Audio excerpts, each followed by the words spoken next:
Genesis 1. In the beginning, God created the heavens and the earth. Now the earth was formless and empty. Darkness was over the surface of the deep, and the Spirit of God was hovering over the waters. And God said, "Let there be light." And there was light. God saw that the light was good, and he separated the light from the darkness. God called the light day, and the darkness he called night. And there was evening, and there was morning, the first day. And God said, "Let there be an expanse between the waters to separate water from water." So God made the expanse and separated the water under the expanse from the water above it. And it was so. God called the expanse sky. And there was evening, and there was morning, the second day. And God said, "Let the water under the sky be gathered to one place, and let dry ground appear." And it was so. God called the dry ground land, and the gathered waters he called seas. And God saw that it was good. Then God said, "Let the land produce vegetation, seed-bearing plants, and trees on the land that bear fruit with seed in it, according to their various kinds." And it was so. The land produced vegetation, plants bearing seed according to their kinds, and trees bearing fruit with seed in it according to their kinds. And God saw that it was good. And there was evening, and there was morning, the third day. And God said, "Let there be lights in the expanse of the sky to separate the day from the night, and let them serve as signs to mark seasons and days and years. And let them be lights in the expanse of the sky to give light on the earth." And it was so. God made two great lights, the greater light to govern the day, and the lesser light to govern the night. He also made the stars. God set them in the expanse of the sky to give light on the earth, to govern the day and the night, and to separate light from darkness. And God saw that it was good. And there was evening, and there was morning, the fourth day. And God said, "Let the water teem with living creatures, and let birds fly above the earth across the expanse of the sky." So God created the great creatures of the sea and every living and moving thing with which the water teems, according to their kinds, and every winged bird according to its kind. And God saw that it was good. God blessed them and said, "Be fruitful, and increase in number, and fill the water in the seas, and let the birds increase on the earth." And there was evening, and there was morning, the fifth day.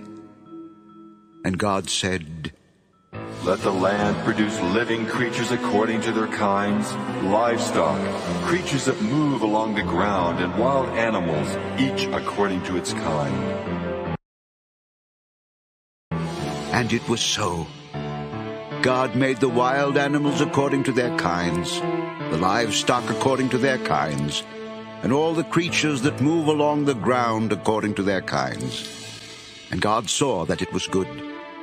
Then God said, "Let us make man in our image, in our likeness, and let them rule over the fish of the sea and the birds of the air, over the livestock, over all the earth, and over all the creatures that move along the ground." So God created man in his own image. In the image of God he created him. Male and female he created them. God blessed them and said to them, "Be fruitful and increase in number. Fill the earth and subdue it. Rule over the fish of the sea and the birds of the air, and over every living creature that moves on the ground." Then God said, "I give you every seed-bearing plant on the face of the whole earth, and every tree that has fruit with seed in it. They will be yours for food. And to all the beasts of the earth, and all the birds of the air, and all the creatures that move on the ground, everything that has the breath of life in it, I give every green plant for food." And it was so. God saw all that he had made, And it was very good. And there was evening, and there was morning, the sixth day. Genesis 2. Thus the heavens and the earth were completed in all their vast array. By the seventh day God had finished the work he had been doing. So on the seventh day he rested from all his work. And God blessed the seventh day and made it holy, because on it he rested from all the work of creating that he had done. This is the account of the heavens and the earth when they were created. When the Lord God made the earth and the heavens, and no shrub of the field had yet appeared on the earth, and no plant of the field had yet sprung up. For the Lord God had not sent rain on the earth, and there was no man to work the ground. But streams came up from the earth and watered the whole surface of the ground.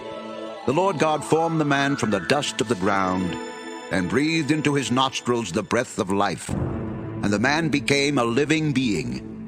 Now the Lord God had planted a garden in the east, in Eden, and there he put the man he had formed. The Lord God made all kinds of trees grow out of the ground, trees that were pleasing to the eye and good for food. In the middle of the garden were the tree of life and the tree of the knowledge of good and evil. A river watering the garden flowed from Eden. From there it was separated into 4 headwaters. The name of the first is the Pishon. It winds through the entire land of Havilah, where there is gold. The gold of that land is good. Aromatic resin and onyx are also there.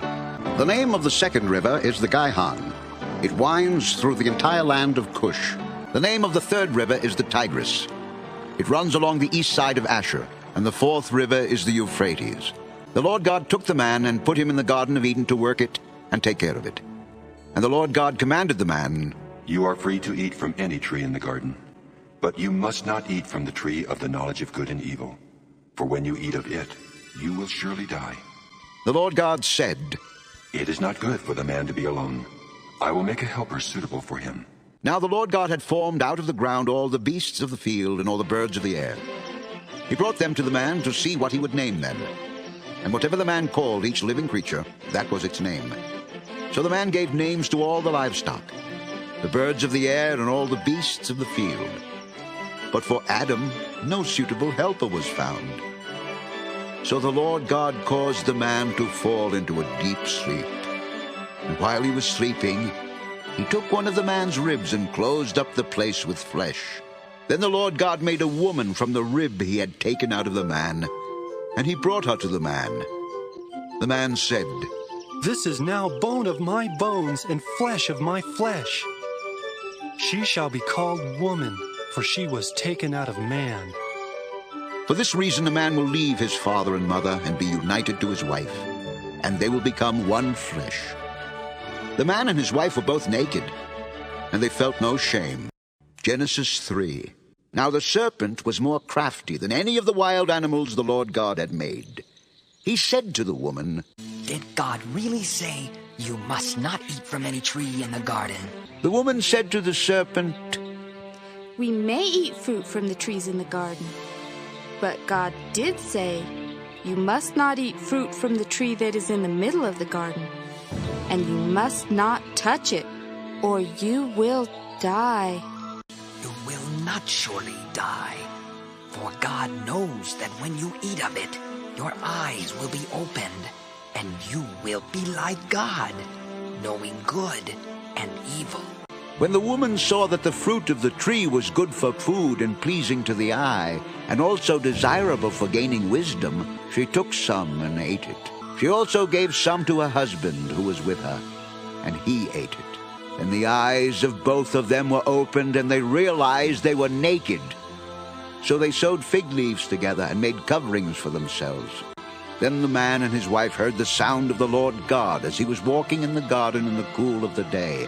And they hid from the Lord God among the trees of the garden. But the Lord God called to the man, Where are you? I heard you in the garden, and I was afraid, because I was naked, so I hid. Who told you that you were naked? Have you eaten from the tree that I commanded you not to eat from? The woman you put here with me, she gave me some fruit from the tree, and I ate it. Then the Lord God said to the woman, What is this you have done? The serpent deceived me, and I ate. So the Lord God said to the serpent, Because you have done this, cursed are you above all the livestock and all the wild animals. You will crawl on your belly, and you will eat dust all the days of your life. And I will put enmity between you and the woman, and between your offspring and hers. He will crush your head, and you will strike his heel. To the woman he said, I will greatly increase your pains in childbearing. With pain you will give birth to children. Your desire will be for your husband, and he will rule over you. To Adam he said, Because you listened to your wife and ate from the tree about which I commanded you, you must not eat of it. Cursed is the ground because of you. Through painful toil you will eat of it all the days of your life. It will produce thorns and thistles for you, and you will eat the plants of the field. By the sweat of your brow you will eat your food until you return to the ground, since from it you were taken. For dust you are, and to dust you will return. Adam named his wife Eve, because she would become the mother of all the living. The Lord God made garments of skin for Adam and his wife and clothed them. And the Lord God said, The man has now become like one of us, knowing good and evil. He must not be allowed to reach out his hand and take also from the tree of life and eat and live forever. The Lord God banished him from the Garden of Eden to work the ground from which he had been taken. After he drove the man out, he placed on the east side of the Garden of Eden cherubim, and a flaming sword flashing back and forth to guard the way to the tree of life. Genesis 4. Adam made love to his wife Eve, and she became pregnant and gave birth to Cain. She said, With the help of the Lord I have brought forth a man. Later she gave birth to his brother Abel. Now Abel kept flocks, and Cain worked the soil. In the course of time, Cain brought some of the fruits of the soil as an offering to the Lord. And Abel also brought an offering, fat portions from some of the firstborn of his flock. The Lord looked with favor on Abel and his offering, but on Cain and his offering he did not look with favor. So Cain was very angry, and his face was downcast. Then the Lord said to Cain, Why are you angry? Why is your face downcast? If you do what is right, will you not be accepted? But if you do not do what is right, sin is crouching at your door. It desires to have you, but you must rule over it. Now Cain said to his brother Abel, Let's go out to the field. While they were in the field, Cain attacked his brother Abel and killed him. Then the Lord said to Cain, Where is your brother Abel? I don't know, he replied. Am I my brother's keeper? The Lord said, What have you done? Listen. Your brother's blood cries out to me from the ground. Now you are under a curse and driven from the ground, which opened its mouth to receive your brother's blood from your hand. When you work the ground, it will no longer yield its crops for you. You will be a restless wanderer on the earth. Cain said to the Lord, My punishment is more than I can bear. Today you are driving me from the land, and I will be hidden from your presence. I will be a restless wanderer on the earth, and whoever finds me will kill me. But the Lord said to him, Not so. Anyone who kills Cain will suffer vengeance 7 times over. Then the Lord put a mark on Cain so that no one who found him would kill him. So Cain went out from the Lord's presence and lived in the land of Nod, east of Eden. Cain made love to his wife, and she became pregnant and gave birth to Enoch. Cain was then building a city, and he named it after his son Enoch. To Enoch was born Irad, and Irad was the father of Mehujael, and Mehujael was the father of Methushael, and Methushael was the father of Lamech. Lamech married 2 women, one named Adah and the other Zillah. Adah gave birth to Jabal. He was the father of those who live in tents and raise livestock. His brother's name was Jubal. He was the father of all who play stringed instruments and pipes. Zillah also had a son, Tubal-Cain, who forged all kinds of tools out of bronze and iron. Tubal-Cain's sister was Naamah. Lamech said to his wives, Adah and Zillah, listen to me. Wives of Lamech, hear my words. I have killed a man for wounding me. a young man, for injuring me. If Cain is avenged 7 times, then Lamech 77 times. Adam made love to his wife again, and she gave birth to a son and named him Seth, saying, God has granted me another child in place of Abel, since Cain killed him. Seth also had a son, and he named him Enosh. At that time, people began to call on the name of the Lord. Genesis 5. This is the written account of Adam's line. When God created man, he made him in the likeness of God. He created them male and female and blessed them. And when they were created, he called them man. When Adam had lived 130 years, he had a son in his own likeness, in his own image, and he named him Seth. After Seth was born, Adam lived 800 years and had other sons and daughters. Altogether, Adam lived 930 years, and then he died. When Seth had lived 105 years, he became the father of Enosh. And after he became the father of Enosh, Seth lived 807 years and had other sons and daughters. Altogether, Seth lived 912 years, and then he died. When Enosh had lived 90 years, he became the father of Kenan. And after he became the father of Kenan, Enosh lived 815 years and had other sons and daughters. Altogether, Enosh lived 905 years, and then he died. When Kenan had lived 70 years, he became the father of Mahalalel. And after he became the father of Mahalalel, Kenan lived 840 years and had other sons and daughters. Altogether, Kenan lived 910 years, and then he died. When Mahalalel had lived 65 years, he became the father of Jared.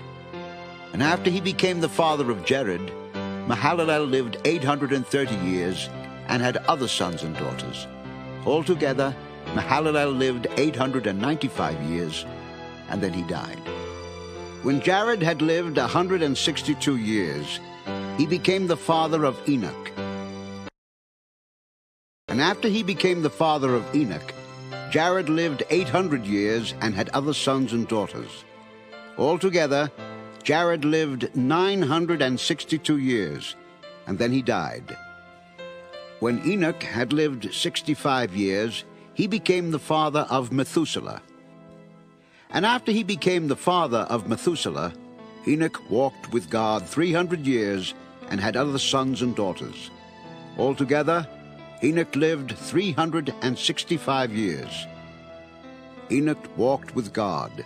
Then he was no more, because God took him away. When Methuselah had lived 187 years, he became the father of Lamech.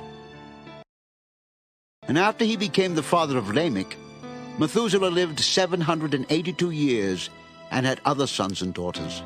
Altogether, Methuselah lived 969 years, and then he died. When Lamech had lived 182 years, he had a son. He named him Noah, and said, He will comfort us in the labor and painful toil of our hands, caused by the ground the Lord has cursed. After Noah was born, Lamech lived 595 years and had other sons and daughters. Altogether, Lamech lived 777 years, and then he died. After Noah was 500 years old, he became the father of Shem, Ham, and Japheth. Genesis 6. When men began to increase in number on the earth and daughters were born to them, the sons of God saw that the daughters of men were beautiful, and they married any of them they chose. Then the Lord said, My spirit will not contend with man forever, for he is mortal. His days will be 120 years. The Nephilim were on the earth in those days, and also afterward, when the sons of God went to the daughters of men and had children by them. They were the heroes of old, men of renown. The Lord saw how great man's wickedness on the earth had become, and that every inclination of the thoughts of his heart was only evil all the time. The Lord was grieved that he had made man on the earth, and his heart was filled with pain. So the Lord said, I will wipe mankind, whom I have created, from the face of the earth, men and animals and creatures that move along the ground, and birds of the air. For I am grieved that I have made them. But Noah found favor in the eyes of the Lord. This is the account of Noah. Noah was a righteous man, blameless among the people of his time, and he walked with God. Noah had 3 sons, Shem, Ham, and Japheth. Now the earth was corrupt in God's sight and was full of violence. God saw how corrupt the earth had become, for all the people on earth had corrupted their ways. So God said to Noah, I am going to put an end to all people, for the earth is filled with violence because of them. I am surely going to destroy both them and the earth. So make yourself an ark of cypress wood. Make rooms in it and coat it with pitch inside and out. This is how you are to build it. The ark is to be 450 feet long, 75 feet wide, and 45 feet high. Make a roof for it and finish the ark to within 18 inches of the top. Put a door in the side of the ark and make lower, middle, and upper decks. I am going to bring floodwaters on the earth to destroy all life under the heavens, every creature that has the breath of life in it. Everything on earth will perish. But I will establish my covenant with you, and you will enter the ark, you and your sons and your wife and your sons' wives with you. You are to bring into the ark 2 of all living creatures, male and female, to keep them alive with you. 2 of every kind of bird, of every kind of animal, and of every kind of creature that moves along the ground will come to you to be kept alive. You are to take every kind of food that is to be eaten and store it away as food for you and for them. Noah did everything just as God commanded him. Genesis 7. The Lord then said to Noah, Go into the ark, you and your whole family, because I have found you righteous in this generation. Take with you 7 of every kind of clean animal, a male and its mate, and 2 of every kind of unclean animal, a male and its mate, and also 7 of every kind of bird, male and female, to keep the various kinds alive throughout the earth. 7 days from now I will send rain on the earth for 40 days and 40 nights, and I will wipe from the face of the earth every living creature I have made. And Noah did all that the Lord commanded him. Noah was 600 years old when the floodwaters came on the earth. And Noah and his sons and his wife and his sons' wives entered the ark to escape the waters of the flood. Pairs of clean and unclean animals, of birds and of all creatures that move along the ground, male and female, came to Noah and entered the ark as God had commanded Noah. And after the 7 days the floodwaters came on the earth. In the 600th year of Noah's life, on the 17th day of the 2nd month, on that day all the springs of the great deep burst forth, and the floodgates of the heavens were opened, and rain fell on the earth 40 days and 40 nights. On that very day Noah and his sons, Shem, Ham, and Japheth, together with his wife and the wives of his 3 sons, entered the ark. They had with them every wild animal according to its kind, all livestock according to their kinds, every creature that moves along the ground according to its kind, and every bird according to its kind, everything with wings. Pairs of all creatures that have the breath of life in them came to Noah and entered the ark. The animals going in were male and female of every living thing, as God had commanded Noah. Then the Lord shut him in. For 40 days the flood kept coming on the earth, and as the waters increased, they lifted the ark high above the earth. The waters rose and increased greatly on the earth, and the ark floated on the surface of the water. They rose greatly on the earth, and all the high mountains under the entire heavens were covered. The waters rose and covered the mountains to a depth of more than 20 feet.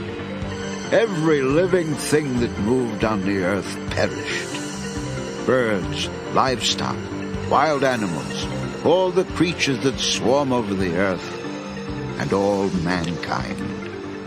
Everything on dry land that had the breath of life in its nostrils died.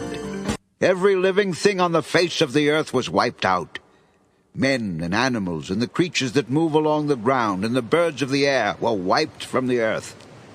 Only Noah was left, and those with him in the ark. The waters flooded the earth for 150 days. Genesis 8. But God remembered Noah and all the wild animals and the livestock that were with him in the ark. And he sent a wind over the earth, and the waters receded. Now the springs of the deep and the floodgates of the heavens had been closed, and the rain had stopped falling from the sky. The water receded steadily from the earth.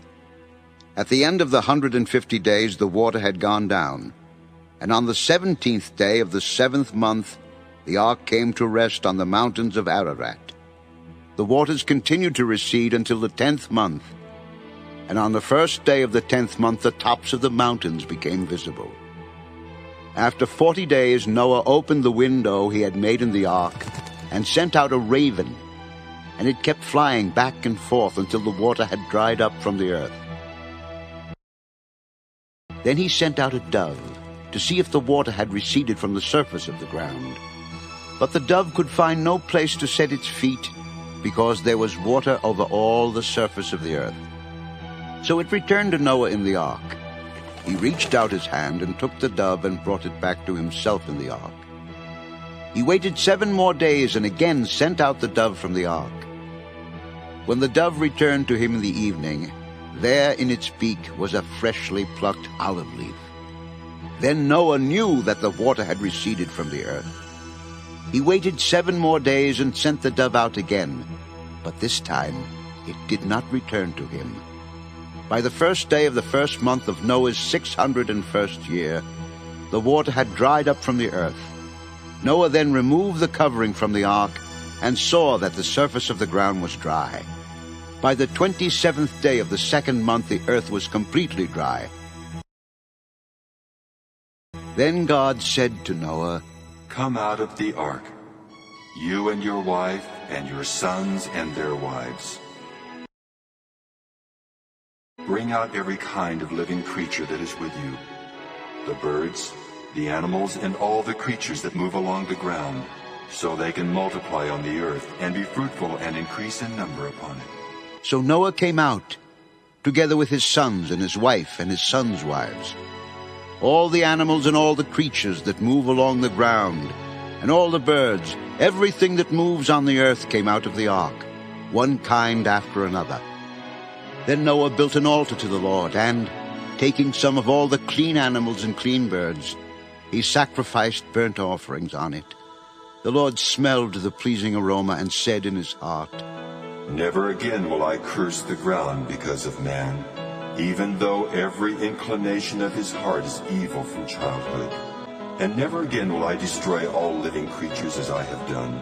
As long as the earth endures, seed time and harvest, cold and heat, summer and winter, day and night will never cease." Genesis 9. Then God blessed Noah and his sons, saying to them, "Be fruitful and increase in number and fill the earth. The fear and dread of you will fall upon all the beasts of the earth and all the birds of the air, upon every creature that moves along the ground, and upon all the fish of the sea. They are given into your hands. Everything that lives and moves will be food for you. Just as I gave you the green plants, I now give you everything. But you must not eat meat that has its lifeblood still in it. And for your lifeblood, I will surely demand an accounting. I will demand an accounting from every animal. And from each man too I will demand an accounting for the life of his fellow man. Whoever sheds the blood of man, by man shall his blood be shed. For in the image of God has God made man. As for you, be fruitful, and increase in number. Multiply on the earth and increase upon it. Then God said to Noah and to his sons with him, I now establish my covenant with you, and with your descendants after you, and with every living creature that was with you, the birds, the livestock, and all the wild animals, all those that came out of the ark with you, every living creature on earth. I establish my covenant with you. Never again will all life be cut off by the waters of a flood. Never again will there be a flood to destroy the earth. This is the sign of the covenant I am making between me and you and every living creature with you, a covenant for all generations to come. I have set my rainbow in the clouds, and it will be the sign of the covenant between me and the earth. Whenever I bring clouds over the earth, and the rainbow appears in the clouds, I will remember my covenant between me and you and all living creatures of every kind. Never again will the waters become a flood to destroy all life. Whenever the rainbow appears in the clouds, I will see it and remember the everlasting covenant between God and all living creatures of every kind on the earth. This is the sign of the covenant I have established between me and all life on the earth. The sons of Noah who came out of the ark were Shem, Ham, and Japheth. Ham was the father of Canaan. These were the three sons of Noah, and from them came the people who were scattered over the earth. Noah, a man of the soil, proceeded to plant a vineyard. When he drank some of its wine, he became drunk and lay uncovered inside his tent. Ham, the father of Canaan, saw his father's nakedness and told his two brothers outside. But Shem and Japheth took a garment and laid it across their shoulders. Then they walked in backward and covered their father's nakedness. Their faces were turned the other way, so that they would not see their father's nakedness. When Noah awoke from his wine and found out what his youngest son had done to him, he said, Cursed be Canaan. The lowest of slaves will he be to his brothers. Blessed be the Lord, the God of Shem. May Canaan be the slave of Shem. May God extend the territory of Japheth. May Japheth live in the tents of Shem, and may Canaan be his slave. After the flood, Noah lived 350 years. Altogether, Noah lived 950 years, and then he died. Genesis 10. This is the account of Shem, Ham, and Japheth, Noah's sons, who themselves had sons after the flood. The sons of Japheth: Gomer, Magog, Madai, Javan, Tubal, Meshech, and Tyrus. The sons of Gomer: Ashkenaz, Riphath, and Togarmah. The sons of Javan: Elisha, Tarshish, the Kittim, and the Rodanim. From these the maritime peoples spread out into their territories by their clans within their nations, each with its own language. The sons of Ham: Cush, Mizraim, Put, and Canaan.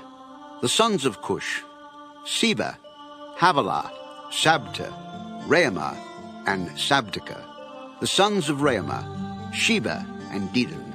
Cush was the father of Nimrod, who grew to be a mighty warrior on the earth. He was a mighty hunter before the Lord. That is why it is said, like Nimrod, a mighty hunter before the Lord. The first centers of his kingdom were Babylon, Erech, Akkad, and Calneh in Shinar. From that land he went to Assyria, where he built Nineveh, Rehoboth-ir, Calah, and Resen, which is between Nineveh and Calah. That is the great city.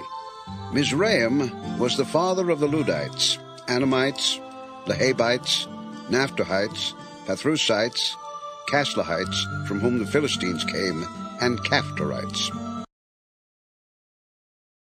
Canaan was the father of Sidon, his firstborn, and of the Hittites, Jebusites, Amorites, Girgashites, Hivites, Archites, Sinites, Arvadites, Semarites, and Hamathites. Later, the Canaanite clans scattered, and the borders of Canaan reached from Sidon toward Gerar as far as Gaza, and then toward Sodom, Gomorrah, Admah, and Zeboim, as far as Lasha. These are the sons of Ham by their clans and languages, in their territories and nations. Sons were also born to Shem, whose older brother was Japheth. Shem was the ancestor of all the sons of Eber. The sons of Shem: Elam, Asher, Arphaxad, Lud, and Aram. The sons of Aram: Uz, Hul, Gether, and Meshech. Arphaxad was the father of Shelah, and Shelah the father of Eber. 2 sons were born to Eber. One was named Peleg, because in his time the earth was divided. His brother was named Joktan. Joktan was the father of Almodad, Sheleph, Ezemavith, Jirah, Adoram, Uzal, Dikla, Obal, Abimael, Sheba, Ophir, Havilah, and Jobab. All these were sons of Joktan. The region where they lived stretched from Mesha toward Sephah in the eastern hill country. These are the sons of Shem by their clans and languages, in their territories and nations. These are the clans of Noah's sons, according to their lines of descent within their nations. From these the nations spread out over the earth after the flood. Genesis 11. Now the whole world had one language and a common speech. As men moved eastward, they found a plain in Shinar and settled there. They said to each other, "Come, let's make bricks and bake them thoroughly." They used brick instead of stone, and tar for mortar. Then they said, "Come, let us build ourselves a city with a tower that reaches to the heavens, so that we may make a name for ourselves and not be scattered over the face of the whole earth." But the Lord came down to see the city and the tower that the men were building. The Lord said, If as one people, speaking the same language, they have begun to do this, then nothing they plan to do will be impossible for them. Come, let us go down and confuse their language so they will not understand each other. So the Lord scattered them from there over all the earth, and they stopped building the city. That is why it was called Babel, because there the Lord confused the language of the whole world. From there the Lord scattered them over the face of the whole earth. This is the account of Shem. 2 years after the flood, when Shem was 100 years old, he became the father of Arphaxad. And after he became the father of Arphaxad, Shem lived 500 years and had other sons and daughters. When Arphaxad had lived 35 years, he became the father of Shelah. And after he became the father of Shelah, Arphaxad lived 403 years and had other sons and daughters. When Shelah had lived 30 years, he became the father of Eber. And after he became the father of Eber, Shelah lived 403 years and had other sons and daughters. When Eber had lived 34 years, he became the father of Peleg. And after he became the father of Peleg, Eber lived 430 years and had other sons and daughters. When Peleg had lived 30 years, he became the father of Reu.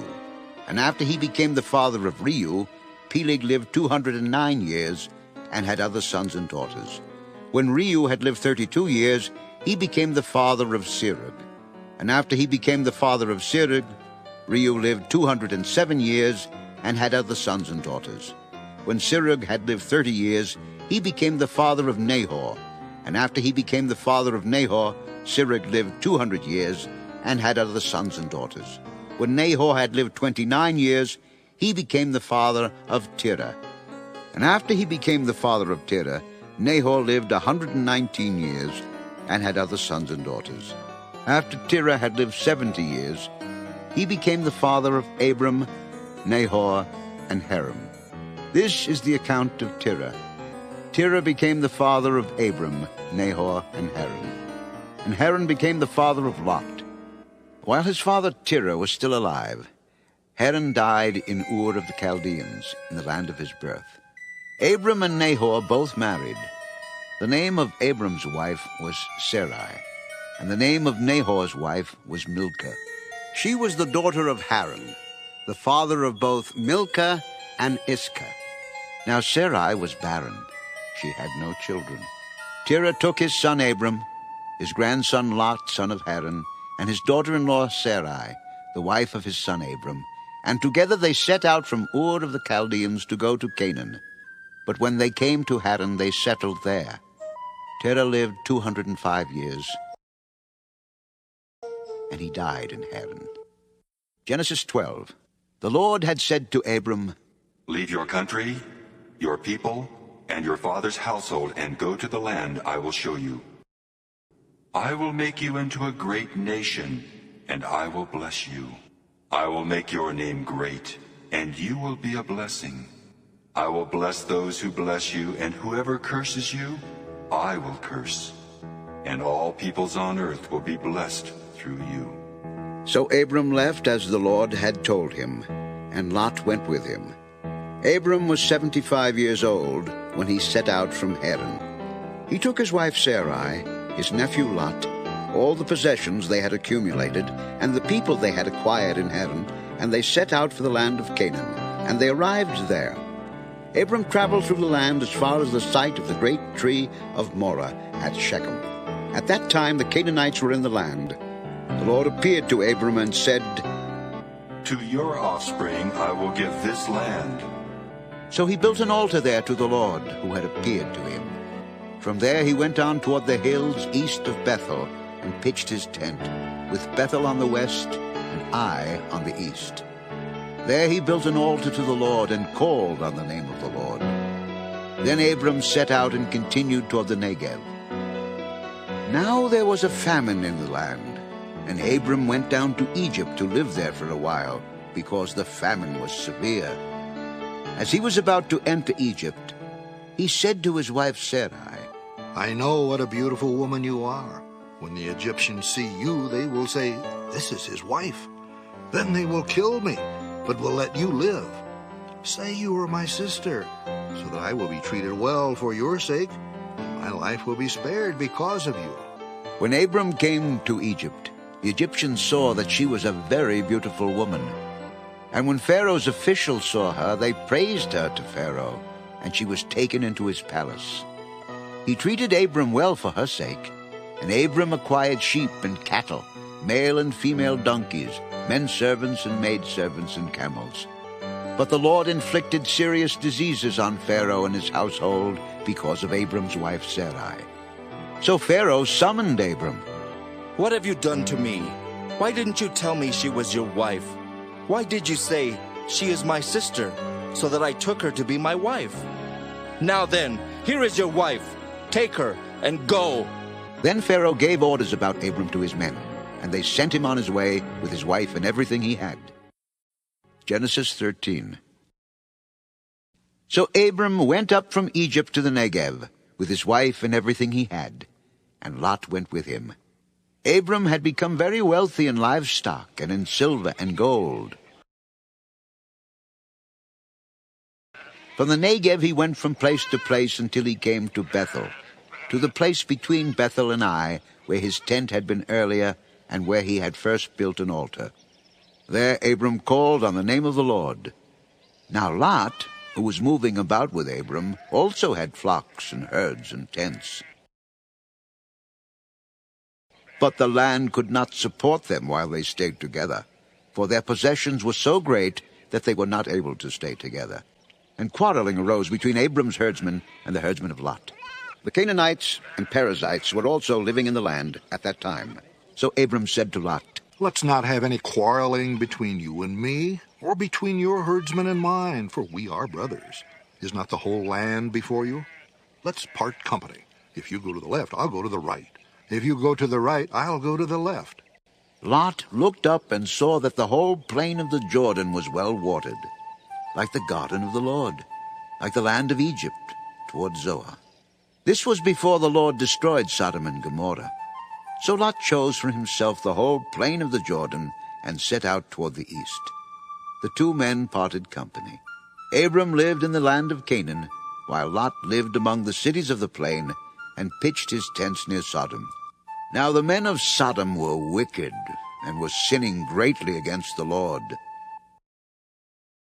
The Lord said to Abram after Lot had parted from him, Lift up your eyes from where you are and look north and south, east and west. All the land that you see I will give to you and your offspring forever. I will make your offspring like the dust of the earth, so that if anyone could count the dust, then your offspring could be counted. Go, walk through the length and breadth of the land, for I am giving it to you. So Abram moved his tents and went to live near the great trees of Mamre at Hebron, where he built an altar to the Lord. Genesis 14. At this time Amraphel, king of Shinar, Arioch, king of Elasar, Kedorlaomer, king of Elam, and Tidal, king of Goyim, went to war against Bera, king of Sodom, Bisha, king of Gomorrah, Shinab, king of Admah, Shemeba, king of Zeboim, and the king of Bela, that is, Zoar. All these latter kings joined forces in the valley of Siddim, the Salt Sea.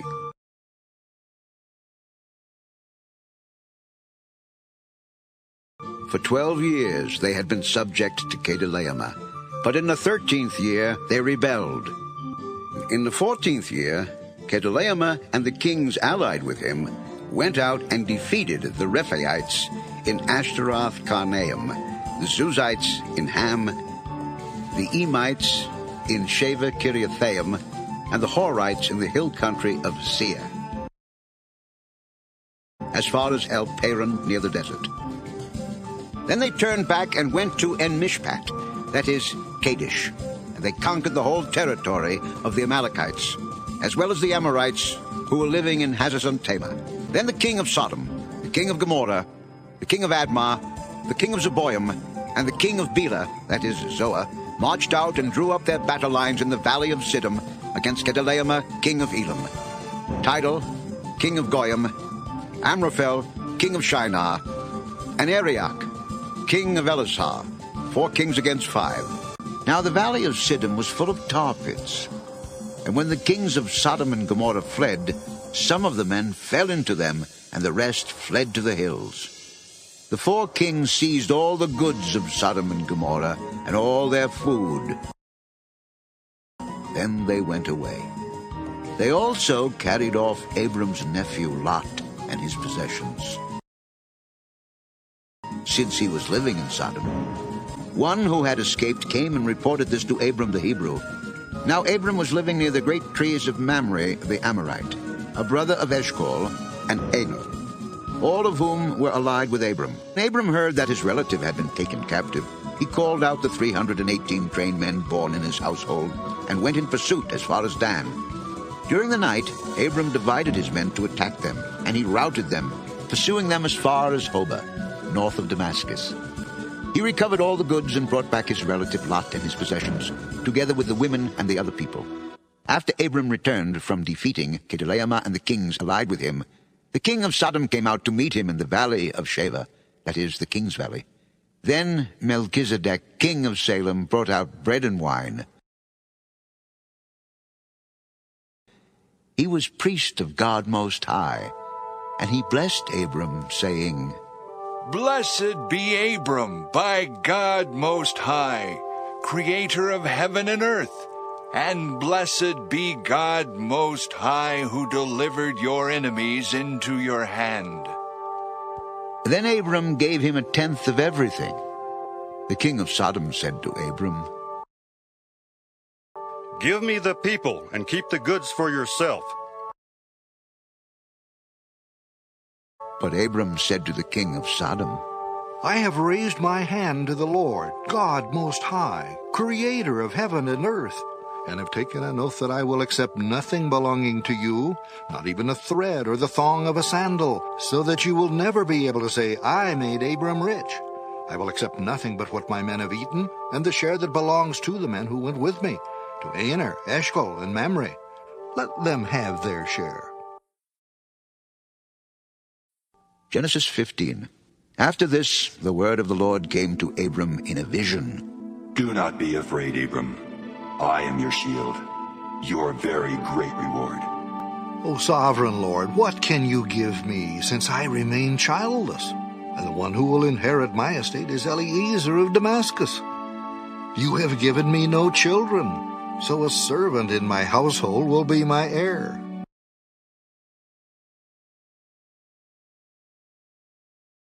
Then the word of the Lord came to him.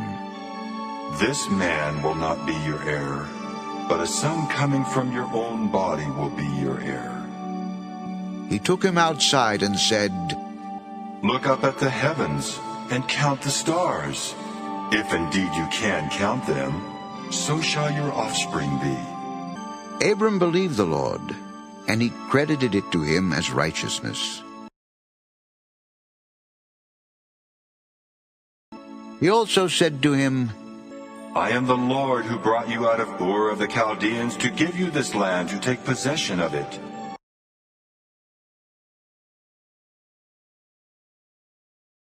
O sovereign Lord, how can I know that I will gain possession of it?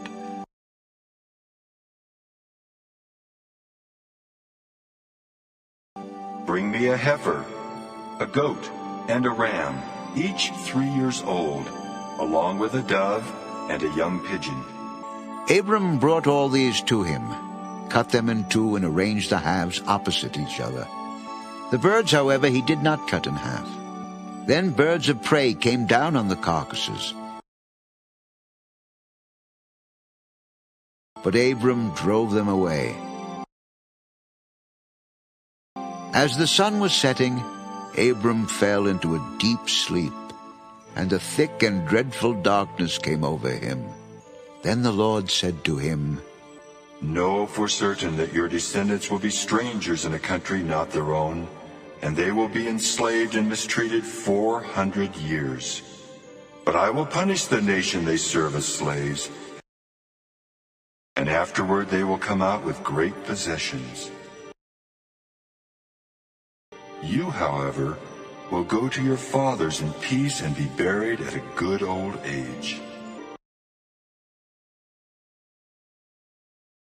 In the 4th generation, your descendants will come back here, for the sin of the Amorites has not yet reached its full measure. When the sun had set and darkness had fallen, a smoking firepot with a blazing torch appeared and passed between the pieces. On that day the Lord made a covenant with Abram and said, To your descendants I give this land, from the river of Egypt to the great river, the Euphrates, the land of the Kenites, Kenizzites, Cadmonites, Hittites, Perizzites, Rephaites, Amorites, Canaanites, Girgashites, and Jebusites. Genesis 16. Now Sarai, Abram's wife, had borne him no children, but she had an Egyptian maidservant named Hagar. So she said to Abram, The Lord has kept me from having children. Go, sleep with my maidservant. Perhaps I can build a family through her. Abram agreed to what Sarai said. So after Abram had been living in Canaan 10 years, Sarai his wife took her Egyptian maidservant Hagar and gave her to her husband to be his wife. He slept with Hagar, and she conceived.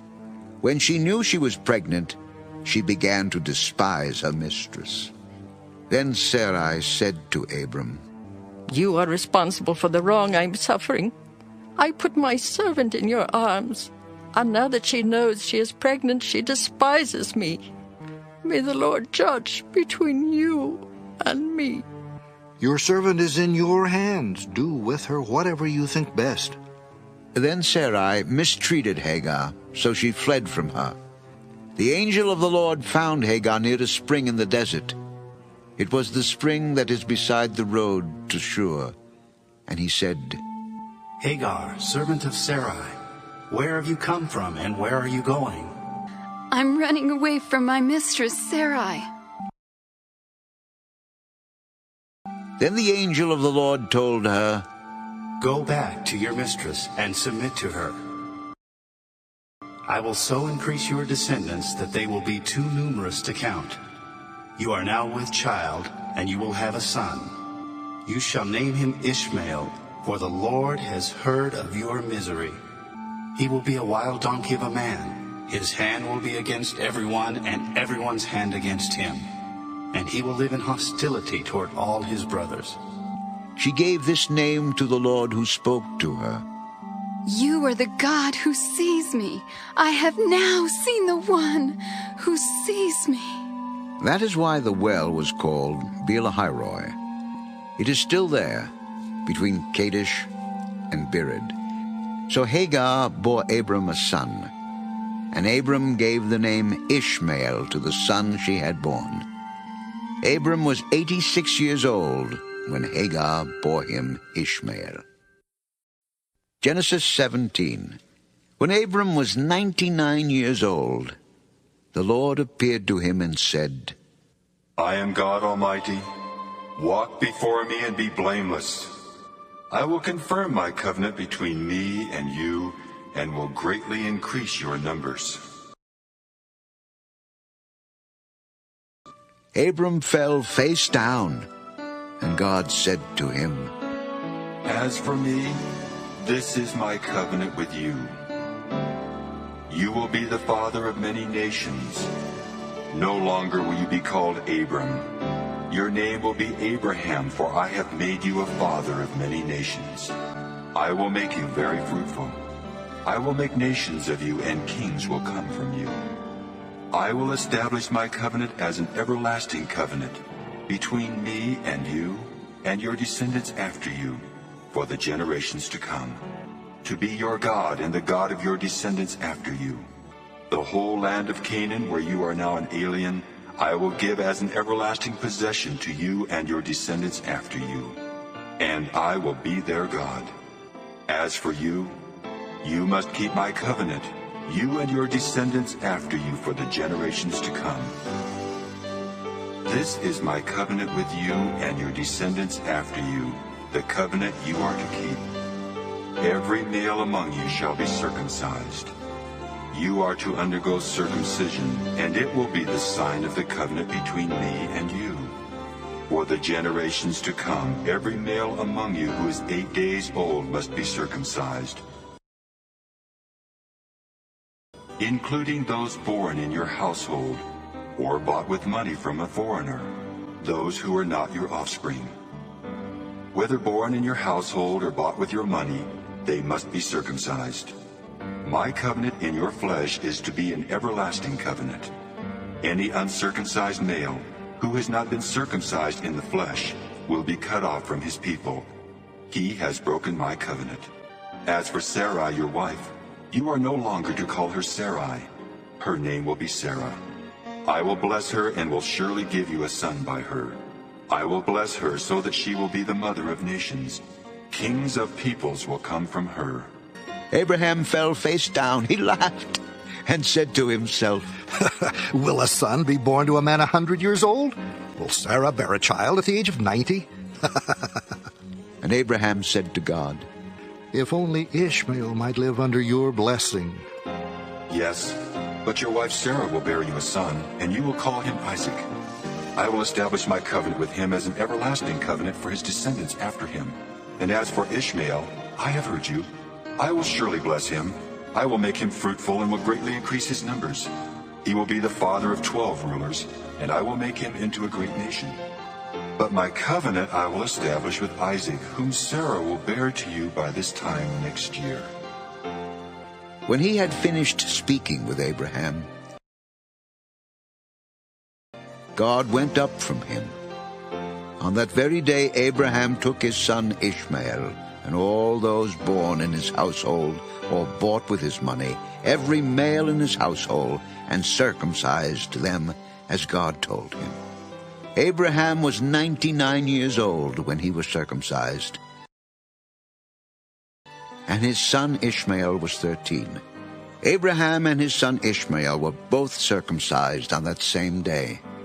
And every male in Abraham's household, including those born in his household or bought from a foreigner, was circumcised with him. Genesis 18. The Lord appeared to Abraham near the great trees of Mamre, while he was sitting at the entrance to his tent in the heat of the day. Abraham looked up and saw 3 men standing nearby. When he saw them, he hurried from the entrance of his tent to meet them and bowed low to the ground. He said, "If I have found favor in your eyes, my lord, do not pass your servant by. Let a little water be brought, and then you may all wash your feet and rest under this tree. Let me get you something to eat, so you can be refreshed, and then go on your way, now that you have come to your servant." "Very well. Do as you say."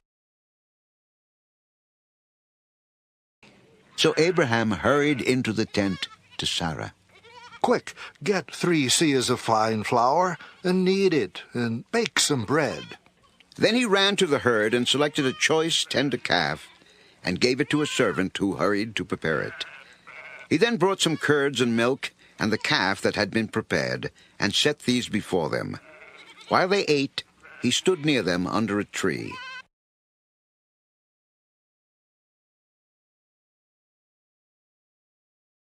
"Where is your wife, Sarah?" "There, in the tent." Then the Lord said, "I will surely return to you about this time next year. And Sarah, your wife, will have a son." Now Sarah was listening at the entrance to the tent, which was behind him. Abraham and Sarah were already old and well advanced in years, and Sarah was past the age of childbearing. So Sarah laughed to herself as she thought, "After I am worn out and my master is old, will I now have this pleasure?" Then the Lord said to Abraham, "Why did Sarah laugh and say, 'Will I really have a child now that I am old?' Is anything too hard for the Lord? I will return to you at the appointed time next year, and Sarah will have a son." Sarah was afraid, so she lied and said, "I did not laugh." "Yes, you did laugh." When the men got up to leave, they looked down toward Sodom, and Abraham walked along with them to see them on their way. Then the Lord said, "Shall I hide from Abraham what I am about to do? Abraham will surely become a great and powerful nation, and all nations on earth will be blessed through him. For I have chosen him, so that he will direct his children and his household after him, to keep the way of the Lord by doing what is right and just, so that the Lord will bring about for Abraham what he has promised him." The outcry against Sodom and Gomorrah is so great, and their sin so grievous, that I will go down and see if what they have done is as bad as the outcry that has reached me. If not, I will know. The men turned away and went toward Sodom, but Abraham remained standing before the Lord. Then Abraham approached him and said, "Will you sweep away the righteous with the wicked? What if there are 50 righteous people in the city? Will you really sweep it away and not spare the place for the sake of the 50 righteous people in it? Far be it from you to do such a thing, to kill the righteous with the wicked, treating the righteous and the wicked alike. Far be it from you. Will not the judge of all the earth do right? If I find 50 righteous people in the city of Sodom, I will spare the whole place for their sake. Now that I have been so bold as to speak to the Lord, though I am nothing but dust and ashes, what if the number of the righteous is 5 less than 50? Will you destroy the whole city because of 5 people? If I find 45 there,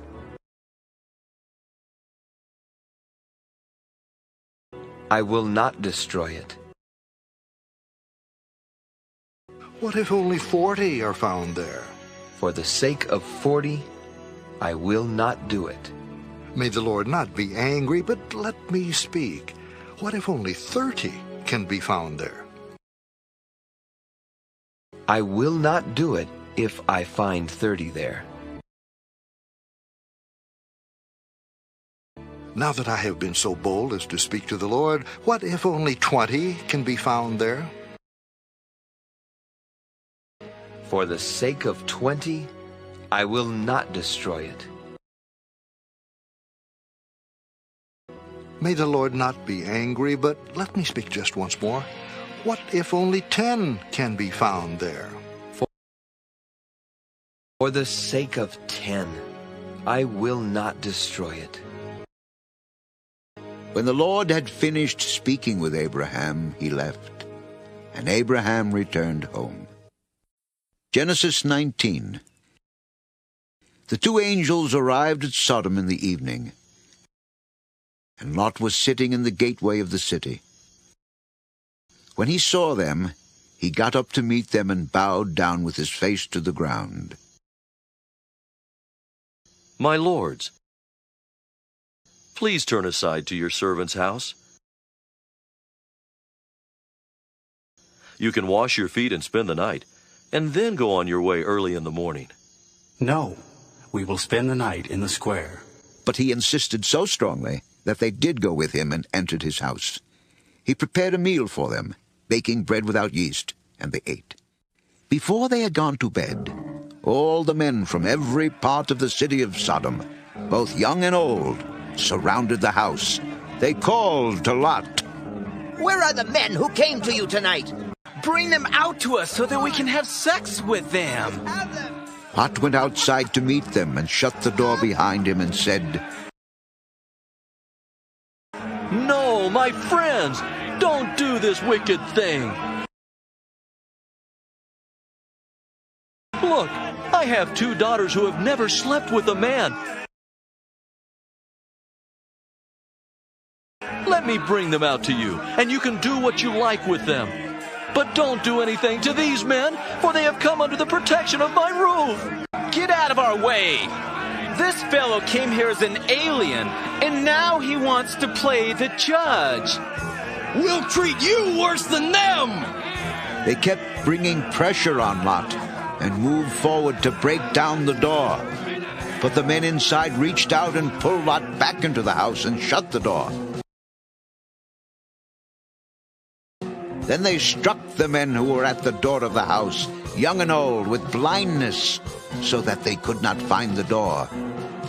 The 2 men said to Lot, Do you have anyone else here, sons-in-law, sons or daughters, or anyone else in the city who belongs to you? Get them out of here, because we are going to destroy this place. The outcry to the Lord against his people is so great that he has sent us to destroy it. So Lot went out and spoke to his sons-in-law, who were pledged to marry his daughters. He said, Hurry and get out of this place, because the Lord is about to destroy the city. But his sons-in-law thought he was joking. With the coming of dawn, the angels urged Lot, saying, Hurry, take your wife and your 2 daughters who are here, or you will be swept away when the city is punished. When he hesitated, the men grasped his hand and the hands of his wife and of his 2 daughters and led them safely out of the city, for the Lord was merciful to them. As soon as they had brought them out, one of them said, Flee for your lives, don't look back, and don't stop anywhere in the plain. Flee to the mountains or you will be swept away. No, my lords, please. Your servant has found favor in your eyes, and you have shown great kindness to me in sparing my life. But I can't flee to the mountains. this disaster will overtake me, and I'll die. Look, here is a town near enough to run to, and it is small. Let me flee to it. It is very small, isn't it? Then my life will be spared. Very well. I will grant this request too. I will not overthrow the town you speak of, but flee there quickly, because I cannot do anything until you reach it. That is why the town was called Zoar. By the time Lot reached Zoar, the sun had risen over the land. Then the Lord rained down burning sulfur on Sodom and Gomorrah from the Lord out of the heavens. Thus he overthrew those cities and the entire plain, including all those living in the cities, and also the vegetation in the land. But Lot's wife looked back, and she became a pillar of salt. Early the next morning, Abraham got up and returned to the place where he had stood before the Lord.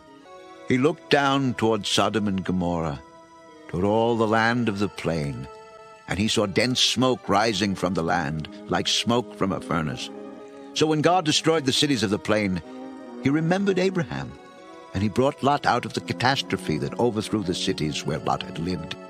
Lot and his 2 daughters left Zoar and settled in the mountains, for he was afraid to stay in Zoar. He and his 2 daughters lived in a cave.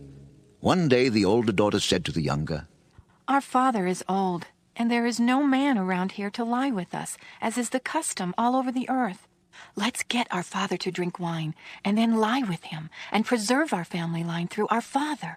That night they got their father to drink wine, and the older daughter went in and lay with him. He was not aware of it when she lay down or when she got up. The next day the older daughter said to the younger, "Last night I lay with my father. Let's get him to drink wine again tonight, and you go in and lie with him, so we can preserve our family line through our father." So they got their father to drink wine that night also, and the younger daughter went and lay with him. Again he was not aware of it when she lay down or when she got up. So both of Lot's daughters became pregnant by their father. The older daughter had a son, and she named him Moab. He is the father of the Moabites of today. The younger daughter also had a son, and she named him Ben-Ammi.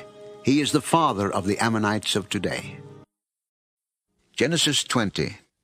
Now Abraham moved on from there into the region of the Negev, and lived between Kadesh and Shur. For a while he stayed in Gerar, and there Abraham said of his wife Sarah, "She is my sister." Then Abimelech, king of Gerar, sent for Sarah and took her. But God came to Abimelech in a dream one night and said to him, "You are as good as dead because of the woman you have taken. She is a married woman."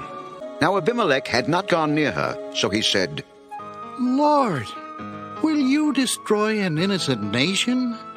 Did he not say to me, 'She is my sister'? And didn't she also say, 'He is my brother'? I have done this with a clear conscience and clean hands." Then God said to him in the dream, "Yes, I know you did this with a clear conscience, and so I have kept you from sinning against me. That is why I did not let you touch her. Now return the man's wife, for he is a prophet, and he will pray for you and you will live. But if you do not return her, you may be sure that you and all yours will die." Early the next morning, Abimelech summoned all his officials, and when he told them all that had happened, they were very much afraid. Then Abimelech called Abraham in and said, "What have you done to us? How have I wronged you, that you have brought such great guilt upon me and my kingdom? You have done things to me that should not be done. What was your reason for doing this?" I said to myself, "There is surely no fear of God in this place, and they will kill me because of my wife. Besides, she really is my sister, the daughter of my father, though not of my mother, and she became my wife." And when God had me wander from my father's household, I said to her, "This is how you can show your love to me. Everywhere we go, say of me, He is my brother. Then Abimelech brought sheep and cattle and male and female slaves and gave them to Abraham. And he returned Sarah his wife to him. And Abimelech said, My land is before you. Live wherever you like. To Sarah he said, I am giving your brother 1,000 shekels of silver. This is to cover the offense against you before all who are with you. You are completely vindicated. Then Abraham prayed to God, and God healed Abimelech, his wife and his slave girls, so they could have children again. For the Lord had closed up every womb in Abimelech's household because of Abraham's wife Sarah. Genesis 21. Now the Lord was gracious to Sarah as he had said, and the Lord did for Sarah what he had promised. Sarah became pregnant and bore a son to Abraham in his old age, at the very time God had promised him. Abraham gave the name Isaac to the son Sarah bore him.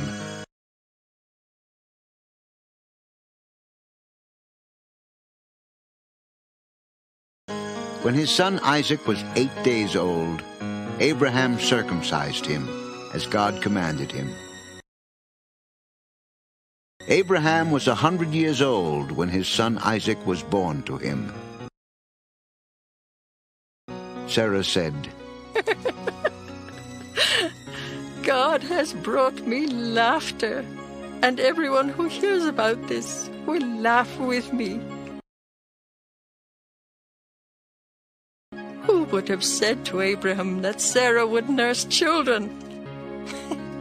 Yet I have borne him a son in his old age. The child grew and was weaned, and on the day Isaac was weaned, Abraham held a great feast. But Sarah saw that the son whom Hagar, the Egyptian, had borne to Abraham was mocking.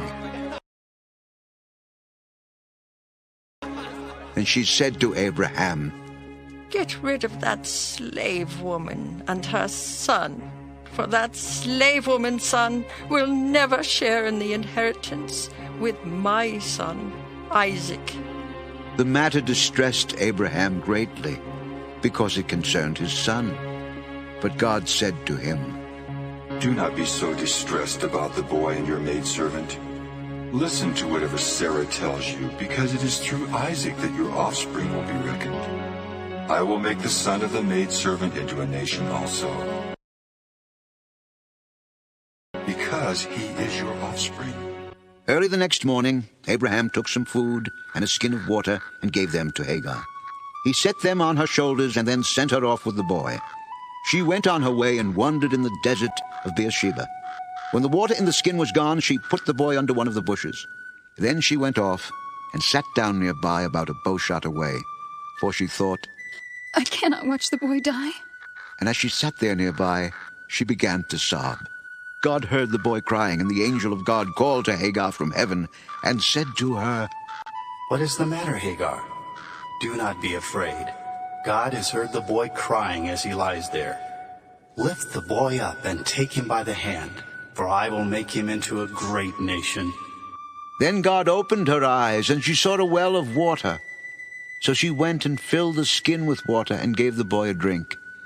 God was with the boy as he grew up. He lived in the desert and became an archer. While he was living in the desert of Paran, his mother got a wife for him from Egypt. At that time, Abimelech and Phicol, the commander of his forces, said to Abraham, God is with you in everything you do. Now swear to me, here before God, that you will not deal falsely with me or my children or my descendants. Show to me and the country where you are living as an alien the same kindness I have shown to you. I swear it. Then Abraham complained to Abimelech about a well of water that Abimelech's servants had seized. But Abimelech said, I don't know who has done this. You did not tell me, and I heard about it only today. So Abraham brought sheep and cattle and gave them to Abimelech. And the two men made a treaty. Abraham set apart 7 ewe lambs from the flock, and Abimelech asked Abraham, What is the meaning of these 7 ewe lambs you have set apart by themselves? Accept these 7 lambs from my hand as a witness that I dug this well.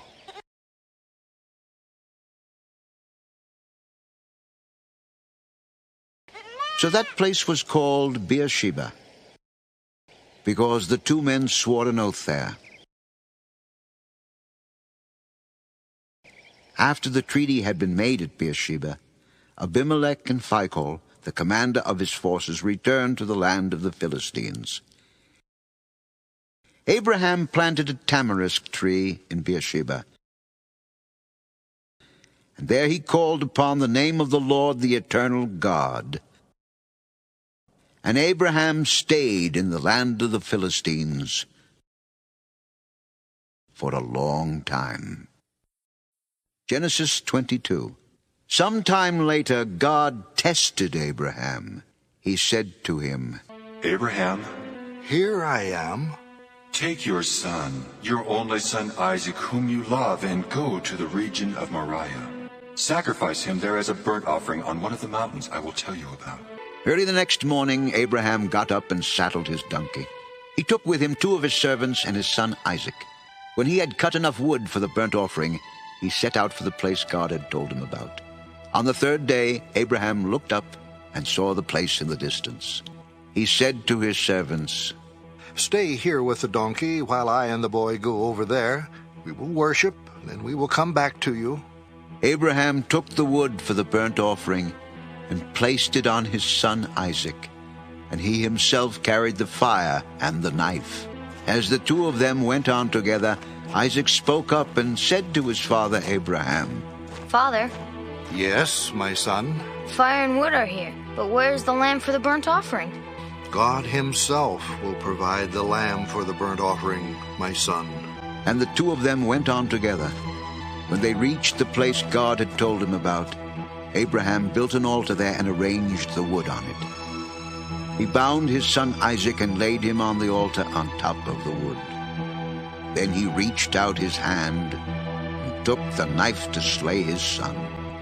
But the angel of the Lord called out to him from heaven, Abraham, Abraham. Here I am. Do not lay a hand on the boy. Do not do anything to him. Now I know that you fear God, because you have not withheld from me your son, your only son. Abraham looked up, and there in a thicket he saw a ram caught by its horns. He went over and took the ram and sacrificed it as a burnt offering instead of his son. So Abraham called that place, The Lord Will Provide. And to this day it is said, On the mountain of the Lord it will be provided. The angel of the Lord called to Abraham from heaven a 2nd time and said,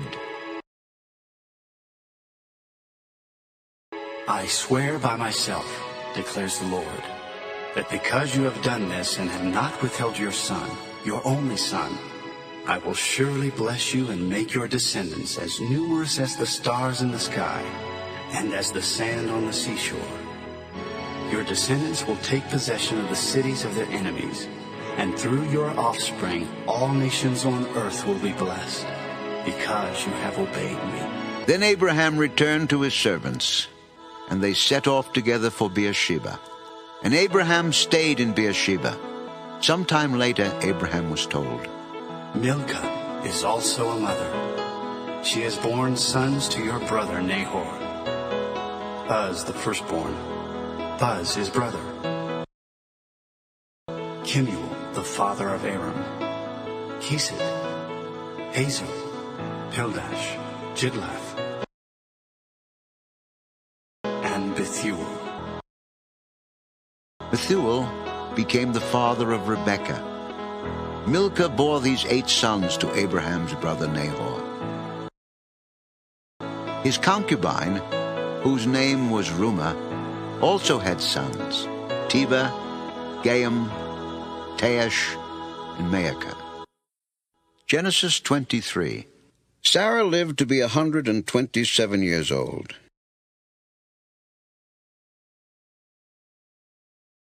She died at Kiriath Arba, that is, Hebron, in the land of Canaan. And Abraham went to mourn for Sarah and to weep over her. Then Abraham rose from beside his dead wife and spoke to the Hittites.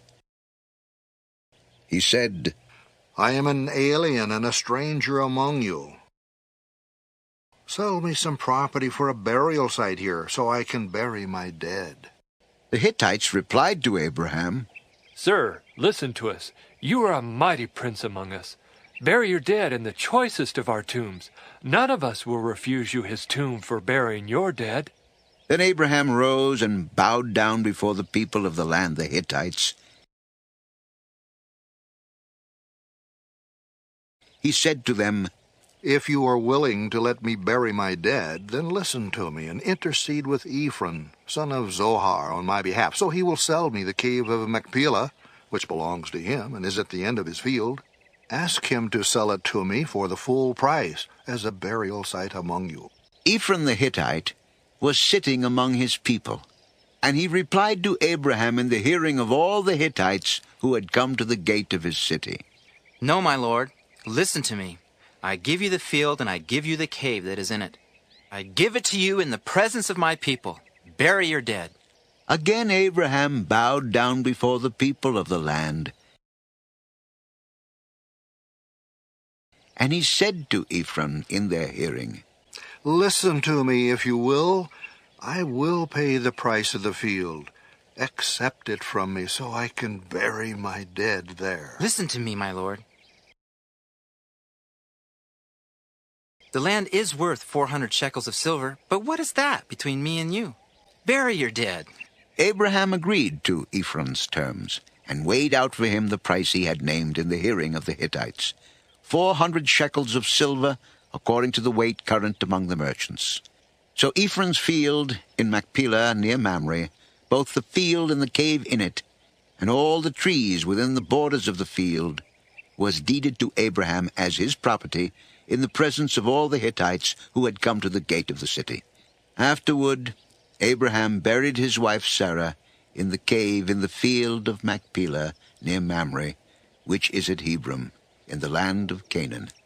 So the field and the cave in it were deeded to Abraham by the Hittites as a burial site. Genesis 24. Abraham was now old and well advanced in years, and the Lord had blessed him in every way. He said to the chief servant in his household, the one in charge of all that he had, Put your hand under my thigh. I want you to swear by the Lord, the God of heaven and the God of earth, that you will not get a wife for my son from the daughters of the Canaanites, among whom I am living, but will go to my country and my own relatives and get a wife for my son Isaac. The servant asked him, What if the woman is unwilling to come back with me to this land? Shall I then take your son back to the country you came from? Make sure that you do not take my son back there. The Lord, the God of heaven, who brought me out of my father's household and my native land, and who spoke to me and promised me on oath, saying, To your offspring I will give this land. He will send his angel before you, so that you can get a wife for my son from there. If the woman is unwilling to come back with you, then you will be released from this oath of mine. Only do not take my son back there.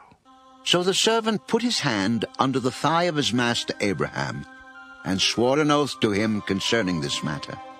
Then the servant took 10 of his master's camels and left, taking with him all kinds of good things from his master. He set out for Aram Naharaim, and made his way to the town of Nahor. He had the camels kneel down near the well outside the town, It was toward evening, the time the women go out to draw water. Then he prayed, O Lord, God of my master Abraham, give me success today, and show kindness to my master Abraham. See, I am standing beside this spring, and the daughters of the townspeople are coming out to draw water. May it be that when I say to a girl, Please, let down your jar, that I may have a drink, and she says, Drink, and I'll water your camels too, let her be the one you have chosen for your servant Isaac. By this I will know that you have shown kindness to my master. Before he had finished praying, Rebekah came out with her jar on her shoulder. She was the daughter of Bethuel, son of Milcah, who was the wife of Abraham's brother Nahor. The girl was very beautiful, a virgin. No man had ever lain with her. She went down to the spring, filled her jar, and came up again. The servant hurried to meet her and said, Please, give me a little water from your jar. Drink, my lord. And quickly lowered the jar to her hands and gave him a drink.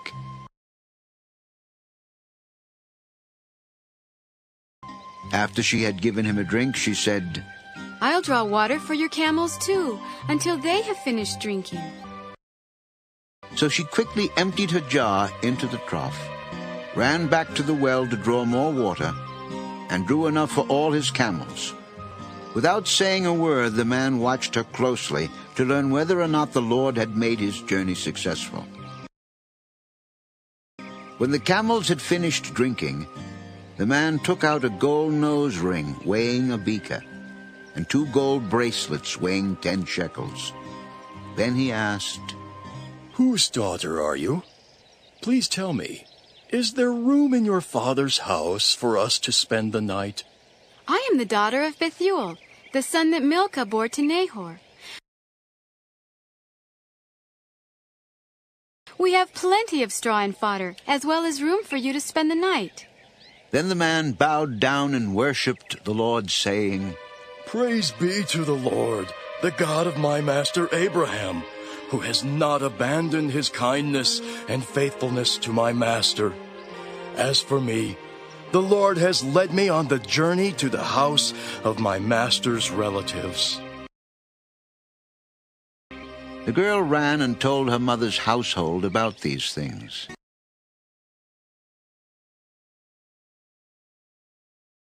Now Rebekah had a brother named Laban, and he hurried out to the man at the spring. As soon as he had seen the nose ring and the bracelets on his sister's arms, and had heard Rebekah tell what the man said to her, he went out to the man and found him standing by the camels near the spring.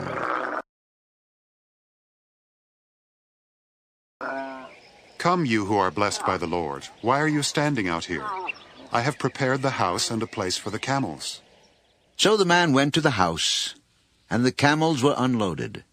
Straw and fodder were brought for the camels, and water for him and his men to wash their feet.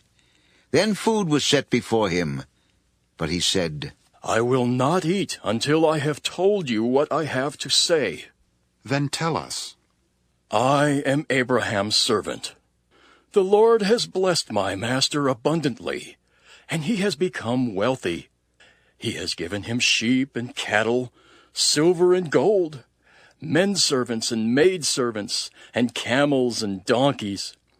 My master's wife Sarah has borne him a son in her old age, and he has given him everything he owns.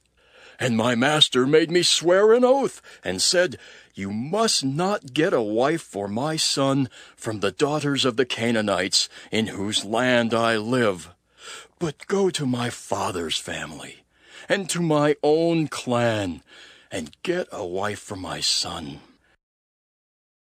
Then I asked my master, What if the woman will not come back with me? He replied, The Lord, before whom I have walked, will send his angel with you and make your journey a success, so that you can get a wife for my son, from my own clan and from my father's family. Then, when you go to my clan, you will be released from my oath. Even if they refuse to give her to you, you will be released from my oath. When I came to the spring today, I said, O Lord, God of my master Abraham, if you will, please grant success to the journey on which I have come. See, I am standing beside this spring. If a maiden comes out to draw water, and I say to her, Please, let me drink a little water from your jar, and if she says to me, Drink, and I'll draw water for your camels too, let her be the one the Lord has chosen for my master's son. Before I finished praying in my heart, Rebekah came out, with her jar on her shoulder. She went down to the spring and drew water. And I said to her, Please, give me a drink. She quickly lowered her jar from her shoulder and said, Drink, and I'll water your camels too. So I drank, and she watered the camels also. I asked her, Whose daughter are you? She said, The daughter of Bethuel, son of Nahor, whom Milcah bore to him. Then I put the ring in her nose and the bracelets on her arms. And I bowed down and worshipped the Lord. I praised the Lord, the God of my master Abraham, who had led me on the right road to get the granddaughter of my master's brother for his son. Now, if you will show kindness and faithfulness to my master, tell me.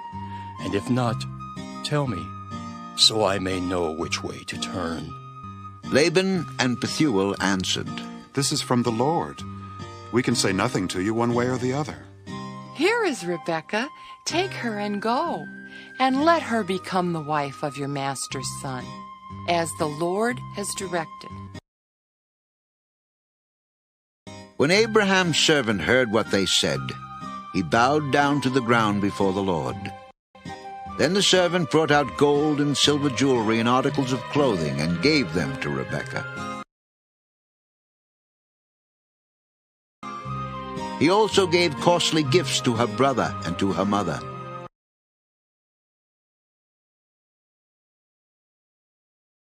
Then he and the men who were with him ate and drank and spent the night there.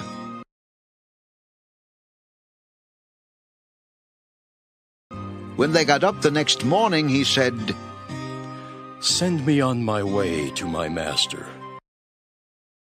But her brother and her mother replied, Let the girl remain with us 10 days or so. Then you may go. Do not detain me now that the Lord has granted success to my journey. Send me on my way so I may go to my master. Let's call the girl and ask her about it. So they called Rebekah and asked her, Will you go with this man? I will go. So they sent their sister Rebekah on her way, along with her nurse and Abraham's servant and his men. And they blessed Rebekah and said to her, Our sister, may you increase to thousands upon thousands. May your offspring possess the gates of their enemies. Then Rebekah and her maids got ready and mounted their camels and went back with the man. So the servant took Rebekah and left. Now Isaac had come from Beer-lahai-roi, for he was living in the Negev. He went out to the field one evening to meditate, and as he looked up, he saw camels approaching. Rebekah also looked up and saw Isaac. She got down from her camel and asked the servant, Who is that man in the field coming to meet us? He is my master. So she took her veil and covered herself. Then the servant told Isaac all he had done. Isaac brought her into the tent of his mother Sarah, and he married Rebekah. So she became his wife, and he loved her, and Isaac was comforted after his mother's death. Genesis 25. Abraham took another wife, whose name was Keturah. She bore him Zimran, Jokshan, Medan, Midian, Ishbak, and Shua. Jokshan was the father of Sheba and Dedan. The descendants of Dedan were the Asherites, the Letushites, and the Laomites. The sons of Midian were Ephah, Hanok, Abida, and Eldaah. All these were descendants of Keturah. Abraham left everything he owned to Isaac. But while he was still living, he gave gifts to the sons of his concubines and sent them away from his son Isaac to the land of the east. Altogether, Abraham lived 175 years. Then Abraham breathed his last and died at a good old age, an old man and full of years. And he was gathered to his people. His sons Isaac and Ishmael buried him in the cave of Machpelah near Mamre, in the field of Ephron, son of Zoah the Hittite, the field Abraham had bought from the Hittites. There Abraham was buried with his wife Sarah. After Abraham's death, God blessed his son Isaac, who then lived near Beer Lahairoi. This is the account of Abraham's son Ishmael, whom Sarah's maidservant Hagar the Egyptian bore to Abraham. These are the names of the sons of Ishmael, listed in the order of their birth: Nebaioth, the firstborn of Ishmael; Kedah, Adbeel, Mibsam, Mishma, Duma, Massa, Hadad, Tema, Jidta, Naphish, and Kedemah. These were the sons of Ishmael, and these are the names of the 12 tribal rulers according to their settlements and camps. Altogether, Ishmael lived 137 years. He breathed his last and died, and he was gathered to his people. His descendants settled in the area from Havilah to Shur, near the border of Egypt, as you go toward Asher. And they lived in hostility toward all their brothers. This is the account of Abraham's son Isaac. Abraham became the father of Isaac, and Isaac was 40 years old when he married Rebekah, daughter of Bethuel the Aramean, from Paddan Aram, and sister of Laban the Aramean. Isaac prayed to the Lord on behalf of his wife, because she was barren. The Lord answered his prayer, and his wife Rebekah became pregnant. The babies jostled each other within her, and she said, "Why is this happening to me?" So she went to inquire of the Lord. The Lord said to her, 2 nations are in your womb, and 2 peoples from within you will be separated. One people will be stronger than the other, and the older will serve the younger. When the time came for her to give birth, there were twin boys in her womb. The first to come out was red, and his whole body was like a hairy garment. So they named him Esau. After this, his brother came out, with his hand grasping Esau's heel. So he was named Jacob. Isaac was 60 years old when Rebekah gave birth to them. The boys grew up, and Esau became a skillful hunter, a man of the open country, while Jacob was a quiet man, staying among the tents. Isaac, who had a taste for wild game, loved Esau, but Rebekah loved Jacob. Once when Jacob was cooking some stew, Esau came in from the open country, famished. He said to Jacob, "Quick, let me have some of that red stew. I'm famished." That is why he was also called Edom. Jacob replied, "First, sell me your birthright." "Look, I am about to die. What good is the birthright to me?" "Swear to me first." So he swore an oath to him, selling his birthright to Jacob. Then Jacob gave Esau some bread and some lentil stew. He ate and drank and then got up and left. So Esau despised his birthright. Genesis 26. Now there was a famine in the land, besides the earlier famine of Abraham's time. And Isaac went to Abimelech, king of the Philistines, in Gerar. The Lord appeared to Isaac and said, Do not go down to Egypt. Live in the land where I tell you to live. Stay in this land for a while, and I will be with you and will bless you. For to you and your descendants I will give all these lands, and will confirm the oath I swore to your father Abraham. I will make your descendants as numerous as the stars in the sky, and will give them all these lands, and through your offspring all nations on earth will be blessed. Because Abraham obeyed me and kept my requirements, my commands, my decrees, and my laws. So Isaac stayed in Gerar. When the men of that place asked him about his wife, he said, She is my sister. Because he was afraid to say, She is my wife. The men of this place might kill me on account of Rebekah, because she is beautiful. When Isaac had been there a long time, Abimelech, king of the Philistines, looked down from a window and saw Isaac caressing his wife Rebekah. So Abimelech summoned Isaac and said, She is really your wife. Why did you say she is my sister? Because I thought I might lose my life on account of her. What is this you have done to us? One of the men might well have slept with your wife, and you would have brought guilt upon us. So Abimelech gave orders to all the people. Anyone who molests this man or his wife shall surely be put to death. Isaac planted crops in that land, and the same year reaped 100-fold, because the Lord blessed him. The man became rich, and his wealth continued to grow until he became very wealthy. He had so many flocks and herds and servants that the Philistines envied him. So all the wells that his father's servants had dug in the time of his father Abraham, the Philistines stopped up, filling them with earth. Then Abimelech said to Isaac, Move away from us. You have become too powerful for us. So Isaac moved away from there and encamped in the valley of Gerar and settled there. Isaac reopened the wells that had been dug in the time of his father Abraham, which the Philistines had stopped up after Abraham died, and he gave them the same names his father had given them. Isaac's servants dug in the valley and discovered a well of fresh water there. But the herdsmen of Gerar quarreled with Isaac's herdmen and said, The water is ours.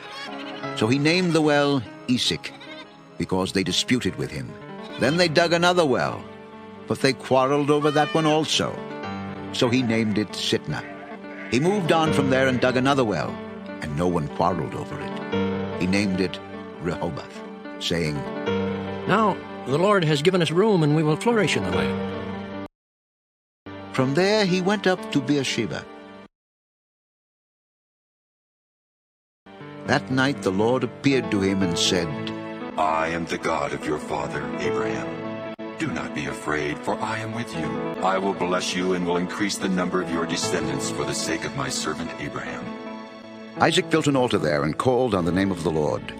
There he pitched his tent, and there his servants dug a well. Meanwhile, Abimelech had come to him from Gerar, with Ahuzzath, his personal adviser, and Phicol, the commander of his forces.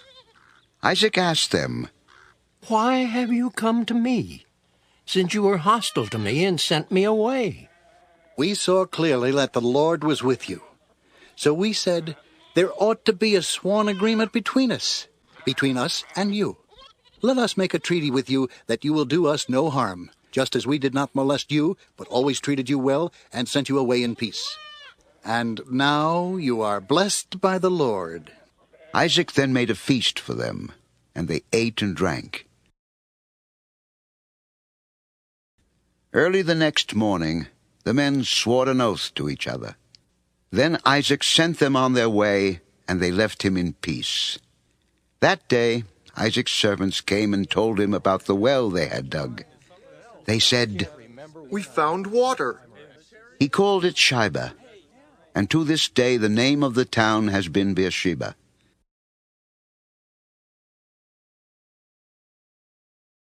When Esau was 40 years old, he married Judith, daughter of Beeri the Hittite, and also Basemath, daughter of Elon the Hittite. They were a source of grief to Isaac and Rebekah. Genesis 27. When Isaac was old and his eyes were so weak that he could no longer see, he called for Esau his older son and said to him, My son. Here I am. I am now an old man, and don't know the day of my death. Now then, get your weapons, your quiver and bow, and go out to the open country to hunt some wild game for me. Prepare me the kind of tasty food I like, and bring it to me to eat, so that I may give you my blessing before I die. Now Rebekah was listening as Isaac spoke to his son Esau. When Esau left for the open country to hunt game and bring it back, Rebekah said to her son Jacob, Look, I overheard your father say to your brother Esau, Bring me some game and prepare me some tasty food to eat, so that I may give you my blessing in the presence of the Lord before I die. Now, my son, listen carefully and do what I tell you. Go out to the flock and bring me 2 choice young goats, so I can prepare some tasty food for your father, just the way he likes it. Then take it to your father to eat, so that he may give you his blessing before he dies. Jacob said to Rebekah his mother, But my brother Esau is a hairy man, and I'm a man with smooth skin. What if my father touches me? I would appear to be tricking him and would bring down a curse on myself rather than a blessing. My son, let the curse fall on me. Just do what I say. Go and get them for me. So he went and got them and brought them to his mother. And she prepared some tasty food, just the way his father liked it. Then Rebekah took the best clothes of Esau her oldest son, which she had in the house, and put them on her younger son Jacob. She also covered his hands and the smooth part of his neck with the goat skins. Then she handed to her son Jacob the tasty food and the bread she had made. He went to his father and said, My father? Yes, my son. Who is it? Jacob said to his father, I am Esau, your firstborn. I have done as you told me. Please sit up and eat some of my game, so that you may give me your blessing. How did you find it so quickly, my son? The Lord your God gave me success. Come near so I can touch you, my son, to know whether you really are my son Esau or not. Jacob went close to his father Isaac, who touched him and said, The voice is the voice of Jacob, but the hands are the hands of Esau. He did not recognize him, for his hands were hairy like those of his brother Esau, so he blessed him. Are you really my son Esau? I am. My son, bring me some of your game to eat, so that I may give you my blessing.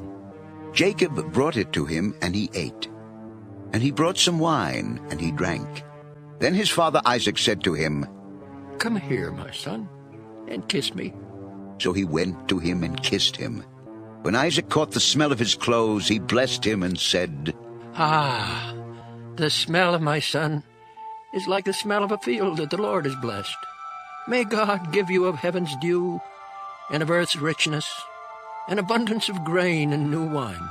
May nations serve you, and peoples bow down to you. Be Lord over your brothers, and may the sons of your mother bow down to you. May those who curse you be cursed, and those who bless you be blessed. After Isaac finished blessing him, and Jacob had scarcely left his father's presence, his brother Esau came in from hunting. He too prepared some tasty food and brought it to his father. Then he said to him, My father, sit up and eat some of my game, so that you may give me your blessing. Who are you? I am your son, your firstborn, Esau. Isaac trembled violently and said, Who was it then that hunted game and brought it to me? I ate it just before you came, and I blessed him, and indeed he will be blessed. When Esau heard his father's words, he burst out with a loud and bitter cry and said to his father, "Oh, bless me! Me too, my father!" Your brother came deceitfully and took your blessing. Isn't he rightly named Jacob? He has deceived me these 2 times. He took my birthright, and now he's taken my blessing. Haven't you reserved any blessing for me? I have made him lord over you, and have made all his relatives his servants, and I have sustained him with grain and new wine. So what can I possibly do for you, my son? Do you only have one blessing, my father? Bless me too, my father! Then Esau wept aloud. His father Isaac answered him, Your dwelling will be away from the earth's richness, away from the dew of heaven above. You will live by the sword, and you will serve your brother. But when you grow restless, you will throw his yoke from off your neck. Esau held a grudge against Jacob because of the blessing his father had given him. He said to himself, The days of mourning for my father are near. Then I will kill my brother Jacob. When Rebekah was told what her older son Esau had said, she sent for her younger son Jacob and said to him, Your brother Esau is consoling himself with the thought of killing you. Now then, my son, do what I say. Flee at once to my brother Laban in Haran. Stay with him for a while, until your brother's fury subsides. When your brother is no longer angry with you, and forgets what you did to him, I'll send word for you to come back from them. Why should I lose both of you in one day? Then Rebekah said to Isaac, I'm disgusted with living because of these Hittite women. If Jacob takes a wife from among the women of this land, from Hittite women like these, my life will not be worth living.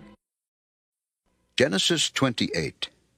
So Isaac called for Jacob and blessed him and commanded him, Do not marry a Canaanite woman.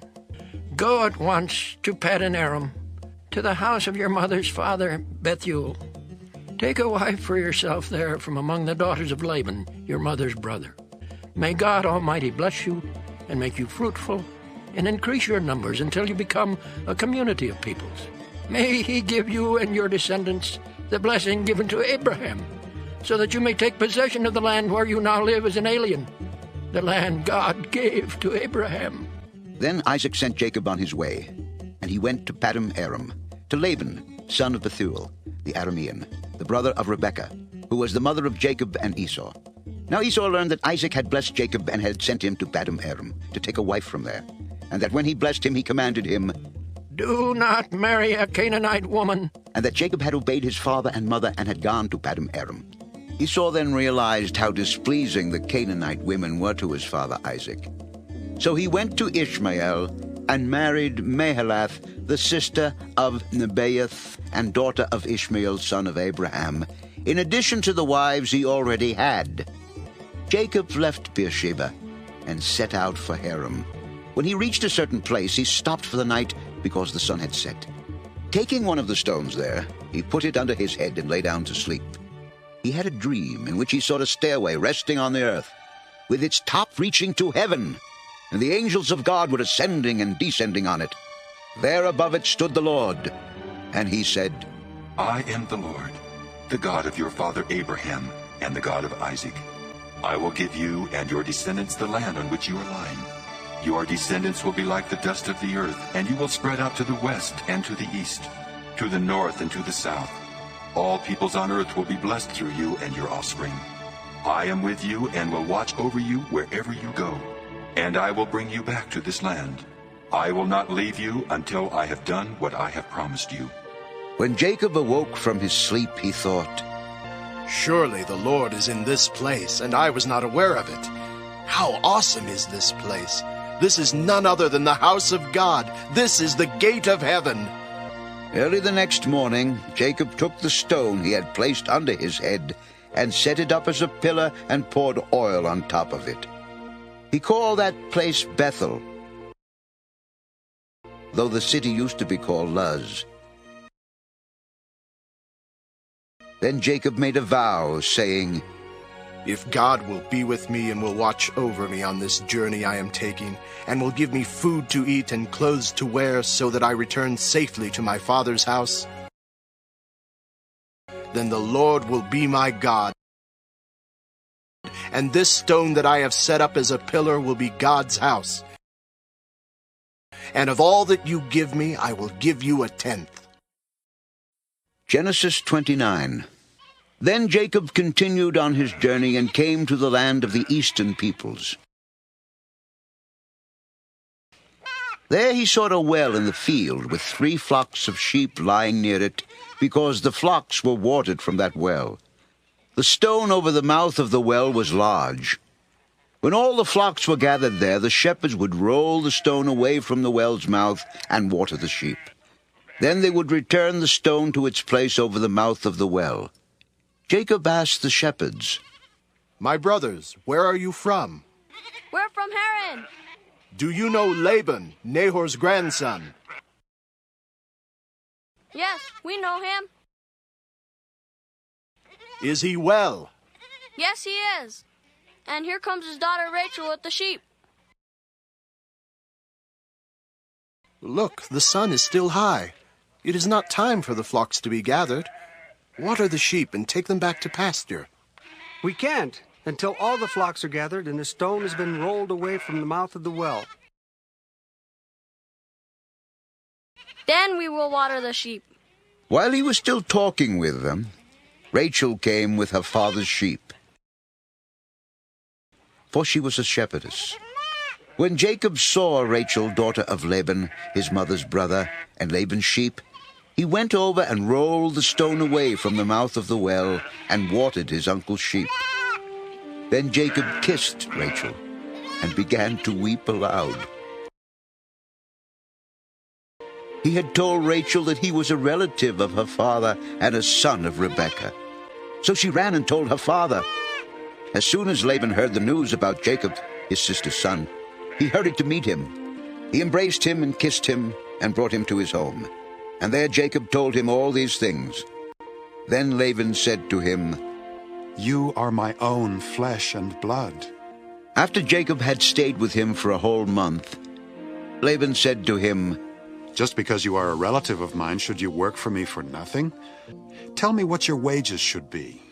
Now Laban had 2 daughters. The name of the older was Leah, and the name of the younger was Rachel. Leah had weak eyes, but Rachel was lovely in form and beautiful. Jacob was in love with Rachel and said, I'll work for you 7 years in return for your younger daughter Rachel. It's better that I give her to you than to some other man. Stay here with me. So Jacob served 7 years to get Rachel. But they seemed like only a few days to him because of his love for her. Then Jacob said to Laban, Give me my wife. My time is completed, and I want to lie with her.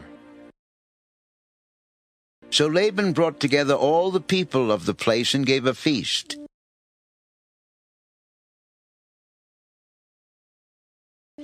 But when evening came, he took his daughter Leah and gave her to Jacob. And Jacob lay with her. And Laban gave his servant girl Zilpah to his daughter as her maidservant. When morning came, there was Leah. So Jacob said to Laban, What is this you have done to me? I served you for Rachel, didn't I? Why have you deceived me? It is not our custom here to give the younger daughter in marriage before the older one. Finish this daughter's bridal week. Then we will give you the younger one also, in return for another 7 years of work. And Jacob did so. He finished the week with Leah, and then Laban gave him his daughter Rachel to be his wife. Laban gave his servant girl Bilhah to his daughter Rachel as a maidservant.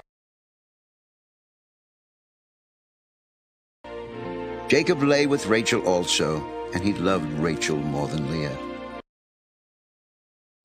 And he worked for Laban another 7 years, When the Lord saw that Leah was not loved, he opened her womb, but Rachel was barren. Leah became pregnant and gave birth to a son. She named him Reuben, for she said, "It is because the Lord has seen my misery. Surely my husband will love me now." She conceived again, and when she gave birth to a son, she said, "Because the Lord heard that I am not loved, he gave me this one too." So she named him Simeon. Again she conceived, and when she gave birth to a son, she said, "Now at last my husband will become attached to me, because I have borne him 3 sons." So he was named Levi. She conceived again, and when she gave birth to a son, she said, "This time I will praise the Lord." So she named him Judah. Then she stopped having children. Genesis 30.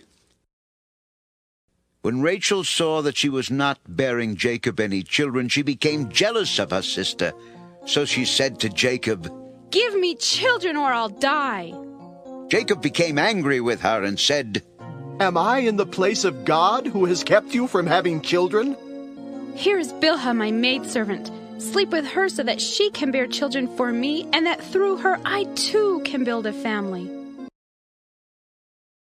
So she gave him her servant Bilhah as a wife. Jacob slept with her, and she became pregnant and bore him a son. Then Rachel said, "God has vindicated me. He has listened to my plea and given me a son." Because of this she named him Dan. Rachel's servant Bilhah conceived again and bore Jacob a second son. Then Rachel said, "I have had a great struggle with my sister, and I have won." So she named him Naphtali. When Leah saw that she had stopped having children, she took her maidservant Zilpah and gave her to Jacob as a wife. Leah's servant Zilpah bore Jacob a son. Then Leah said, "What good fortune! I will name him Gad." Leah's servant Zilpah bore Jacob a second son. Then Leah said, "How happy I am!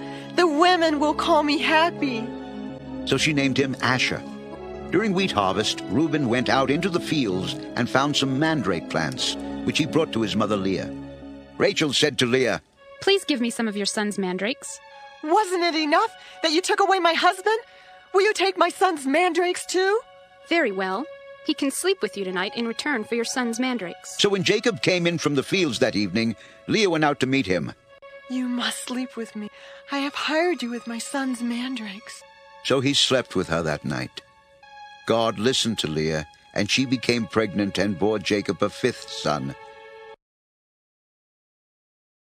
Then Leah said, "God has rewarded me for giving my maidservant to my husband." So she named him Issachar.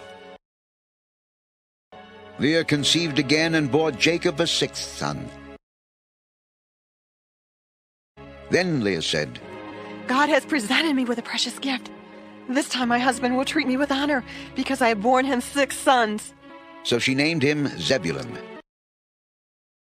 Some time later she gave birth to a daughter and named her Dinah. Then God remembered Rachel. He listened to her and opened her womb. She became pregnant and gave birth to a son and said, "God has taken away my disgrace." She named him Joseph and said, "May the Lord add to me another son." After Rachel gave birth to Joseph, Jacob said to Laban, "Send me on my way so I can go back to my own homeland. Give me my wives and children for whom I have served you, and I will be on my way. You know how much work I've done for you." If I have found favor in your eyes, please stay. I have learned by divination that the Lord has blessed me because of you. Name your wages, and I will pay them."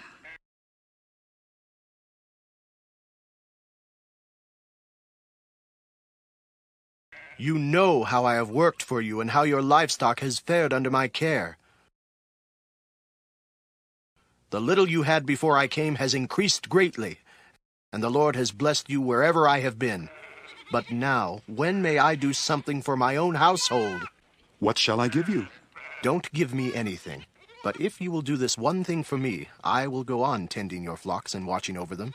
Let me go through all your flocks today and remove from them every speckled or spotted sheep, every dark-colored lamb, and every spotted or speckled goat.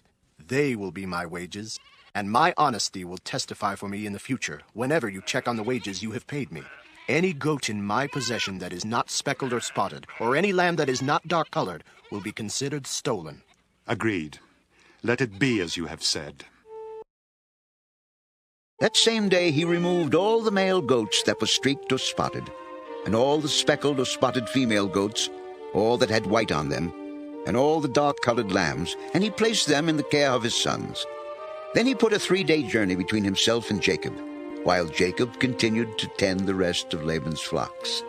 Jacob, however, took fresh-cut branches from poplar, almond, and plane trees, and made white stripes on them by peeling the bark and exposing the white inner wood of the branches. Then he placed the peeled branches in all the watering troughs, so that they would be directly in front of the flocks when they came to drink. When the flocks were in heat and came to drink, they mated in front of the branches, and they bore young that were streaked or speckled or spotted. Jacob set apart the young of the flock by themselves, but made the rest face the streaked and dark-colored animals that belonged to Laban. Thus he made separate flocks for himself, and did not put them with Laban's animals. Whenever the stronger females were in heat, Jacob would place the branches in the troughs in front of the animals, so they would mate near the branches. But if the animals were weak, he would not place them there. So the weak animals went to Laban, and the strong ones to Jacob. In this way the man grew exceedingly prosperous, and came to own large flocks, and maidservants, and menservants, and camels, and donkeys. Genesis 31. Jacob heard that Laban's sons were saying, Jacob has taken everything our father owned, and has gained all this wealth from what belonged to our father. And Jacob noticed that Laban's attitude toward him was not what it had been.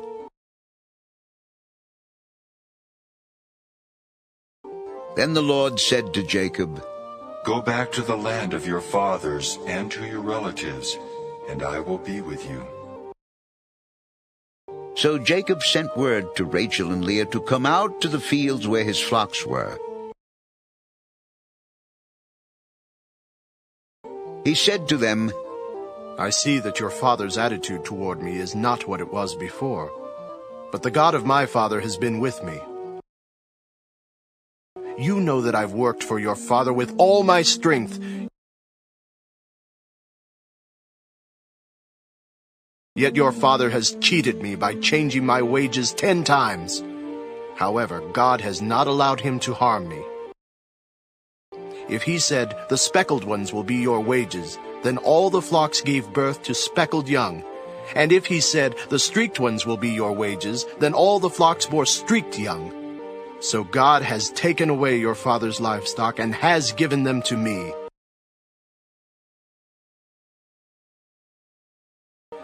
In breeding season, I once had a dream in which I looked up and saw that the male goats mating with the flock were streaked, speckled, or spotted.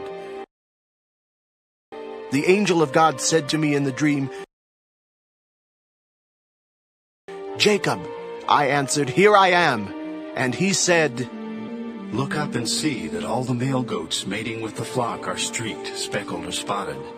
For I have seen all that Laban has been doing to you. I am the God of Bethel, where you anointed a pillar, and where you made a vow to me. Now leave this land at once, and go back to your native land. Then Rachel and Leah replied, Do we still have any share in the inheritance of our father's estate? Does he not regard us as foreigners? Not only has he sold us, but he has used up what was paid for us. Surely all the wealth that God took away from our father belongs to us and our children. So do whatever God has told you. Then Jacob put his children and his wives on camels, and he drove all his livestock ahead of him, along with all the goods he had accumulated in Paddan Aram, to go to his father Isaac in the land of Canaan.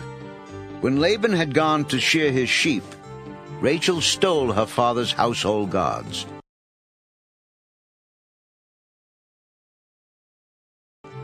Moreover, Jacob deceived Laban the Aramean by not telling him he was running away.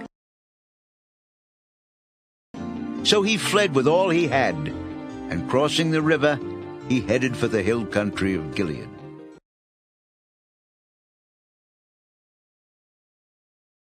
On the third day, Laban was told that Jacob had fled. Taking his relatives with him, he pursued Jacob for 7 days and caught up with him in the hill country of Gilead. Then God came to Laban the Aramean in a dream at night and said to him, Be careful not to say anything to Jacob, either good or bad. Jacob had pitched his tent in the hill country of Gilead when Laban overtook him, and Laban and his relatives camped there too. Then Laban said to Jacob, What have you done? You've deceived me, and you've carried off my daughters like captives in war. Why did you run off secretly and deceive me? Why didn't you tell me so I could send you away with joy and singing to the music of tambourines and harps? You didn't even let me kiss my grandchildren and my daughters goodbye. You have done a foolish thing. I have the power to harm you. But last night the God of your father said to me, Be careful not to say anything to Jacob, either good or bad. Now you have gone off because you long to return to your father's house. But why did you steal my gods? I was afraid because I thought you would take your daughters away from me by force. But if you find anyone who has your gods, he shall not live. In the presence of our relatives, see for yourself whether there is anything of yours here with me, and if so, take it. Now Jacob did not know that Rachel had stolen the gods.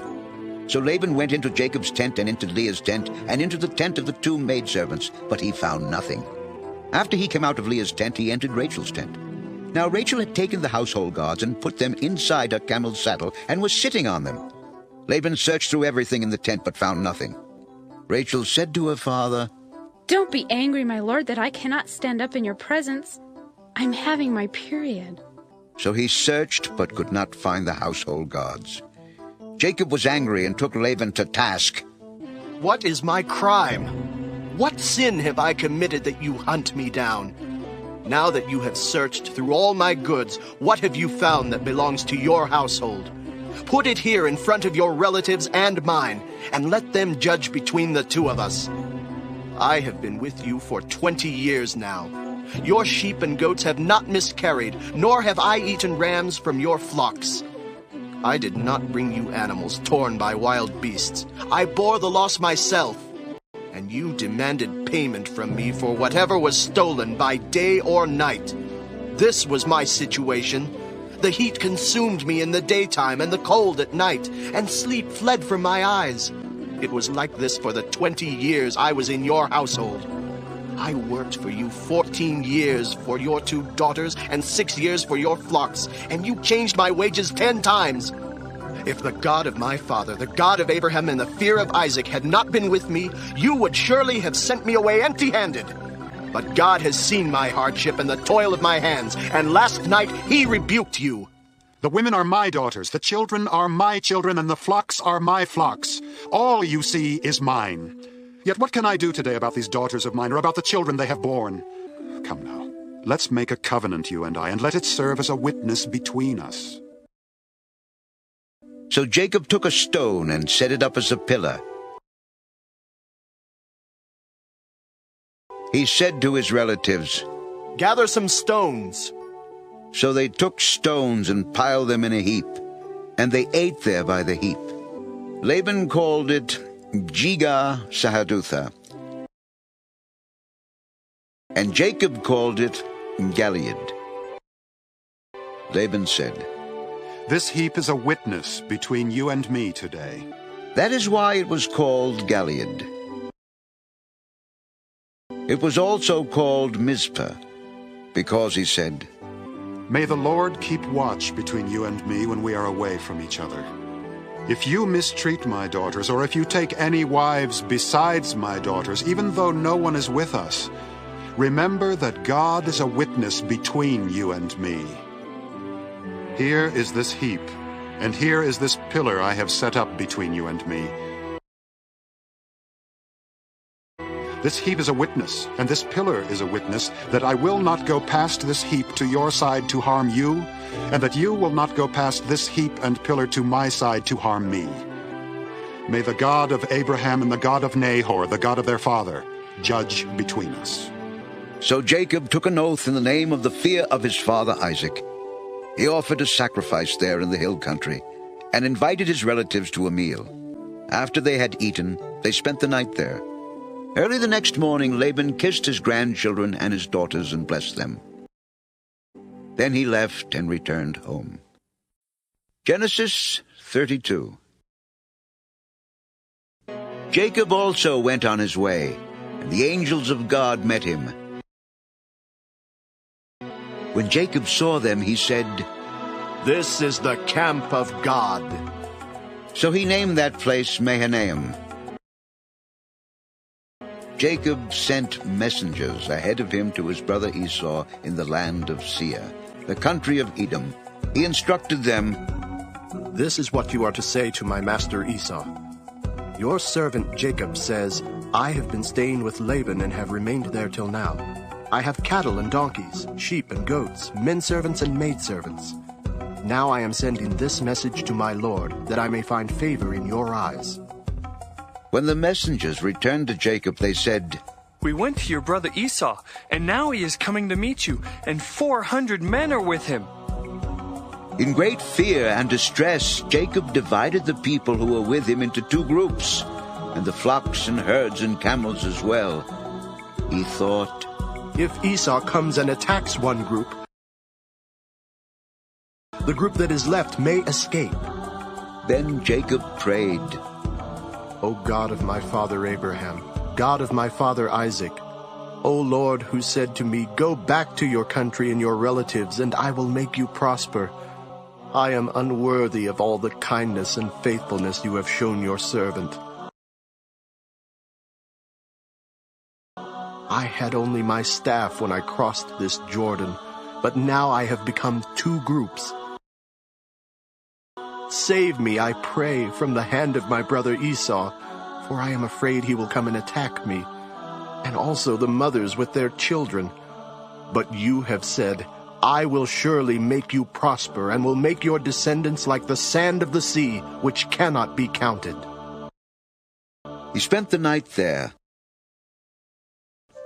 and from what he had with him he selected a gift for his brother Esau. 200 female goats and 20 male goats, 200 ewes and 20 rams, 30 female camels with their young, 40 cows and 10 bulls, and 20 female donkeys and 10 male donkeys. He put them in the care of his servants, each herd by itself, and said to his servants, "Go ahead of me, and keep some space between the herds." He instructed the one in the lead, "When my brother Esau meets you and asks, 'To whom do you belong, and where are you going, and who owns all these animals in front of you?' then you are to say, 'They belong to your servant Jacob. They are a gift sent to my lord Esau, and he is coming behind us.'" He also instructed the second, the third, and all the others who followed the herds. "You are to say the same thing to Esau when you meet him, and be sure to say, 'Your servant Jacob is coming behind us.'" For Jacob thought, "I will pacify him with these gifts I am sending on ahead. Later, when I see him, perhaps he will receive me." So Jacob's gifts went on ahead of him, but he himself spent the night in the camp. That night Jacob got up and took his 2 wives, his 2 maidservants, and his 11 sons, and crossed the ford of the Jabbok. After he had sent them across the stream, he sent over all his possessions. So Jacob was left alone, And a man wrestled with him till daybreak. When the man saw that he could not overpower him, he touched the socket of Jacob's hip, so that his hip was wrenched as he wrestled with the man. And then the man said, "Let me go, for it is daybreak." "I will not let you go unless you bless me." The man asked him, "What is your name?" "Jacob." "Your name will no longer be Jacob, but Israel, because you have struggled with God and with men and have overcome." "Please tell me your name."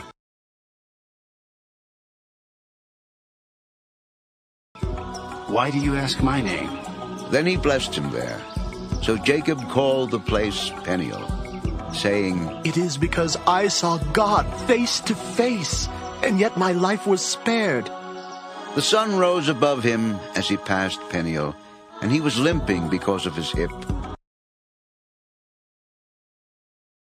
Therefore, to this day, the Israelites do not eat the tendon attached to the socket of the hip.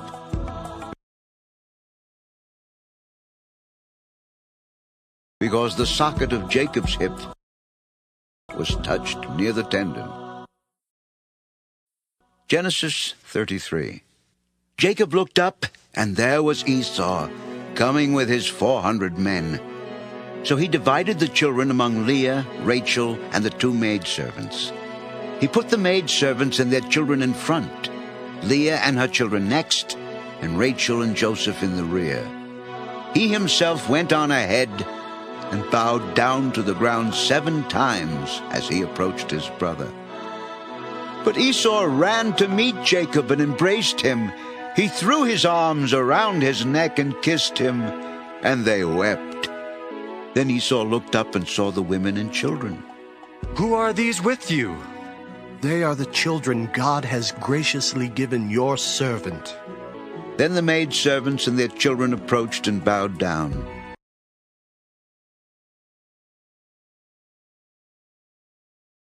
Next, Leah and her children came and bowed down. Last of all came Joseph and Rachel, and they too bowed down. Esau asked, "What do you mean by all these droves I met?" "To find favor in your eyes, my lord." I already have plenty, my brother. Keep what you have for yourself.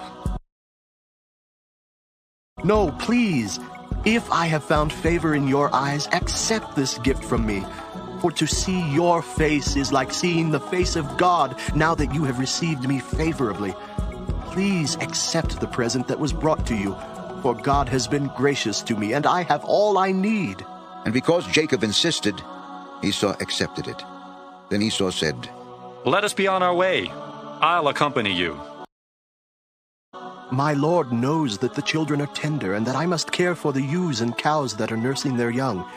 If they are driven hard just one day, all the animals will die. So let my lord go on ahead of his servant, while I move along slowly at the pace of the droves before me and that of the children, until I come to my lord in Seir." Then let me leave some of my men with you. "But why do that? Just let me find favor in the eyes of my lord." So that day Esau started on his way back to Seir.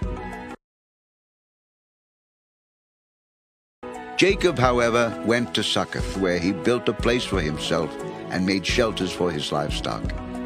That is why the place is called Succoth.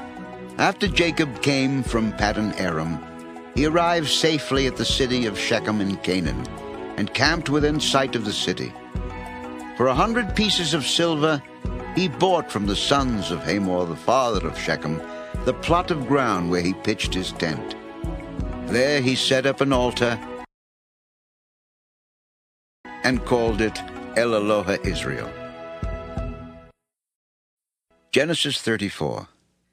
Now Dinah, the daughter Leah had borne to Jacob, went out to visit the women of the land. When Shechem, son of Hamor the Hivite, the ruler of that area, saw her, he took her and violated her. His heart was drawn to Dinah, daughter of Jacob. And he loved the girl and spoke tenderly to her. And Shechem said to his father Hamor, "Get me this girl as my wife." When Jacob heard that his daughter Dinah had been defiled, his sons were in the fields with his livestock. So he kept quiet about it until they came home. Then Shechem's father Hamor went out to talk with Jacob.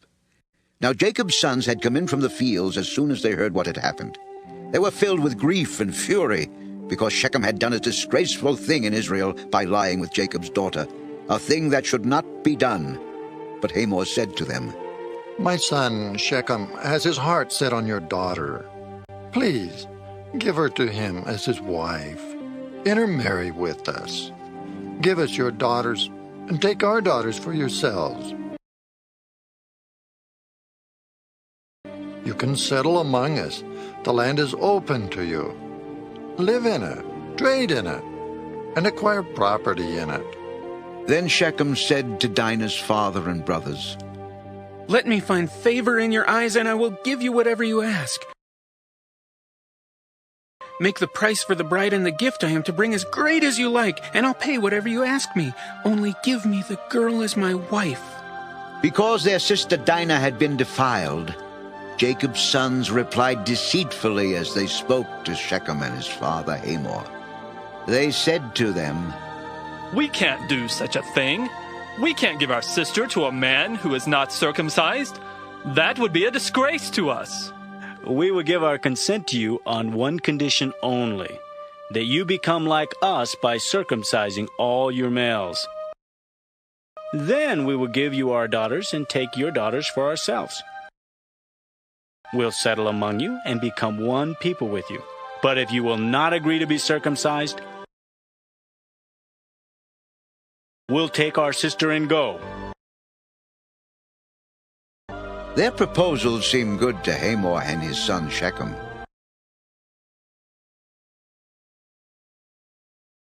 The young man, who was the most honored of all his father's household, lost no time in doing what they said, because he was delighted with Jacob's daughter.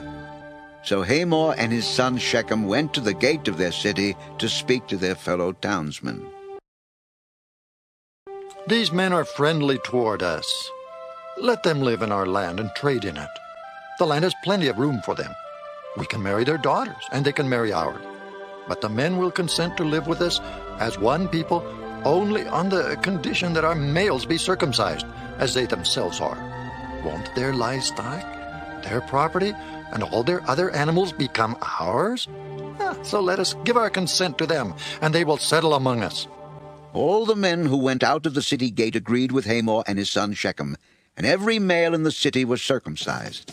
3 days later, while all of them were still in pain, 2 of Jacob's sons, Simeon and Levi, Dinah's brothers, took their swords and attacked the unsuspecting city, killing every male.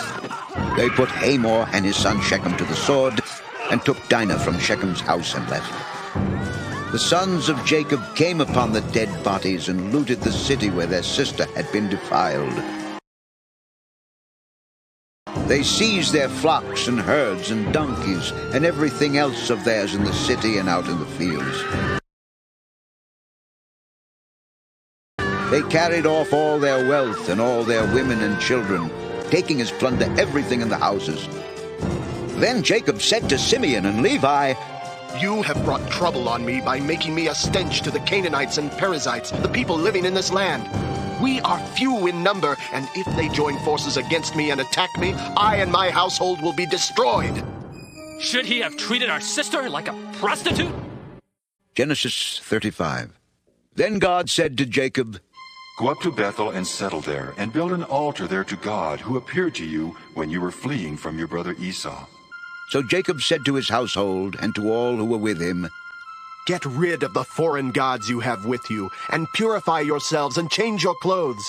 Then come, let us go up to Bethel, where I will build an altar to God, who answered me in the day of my distress, and who has been with me wherever I have gone." So they gave Jacob all the foreign gods they had and the rings in their ears. And Jacob buried them under the oak at Shechem.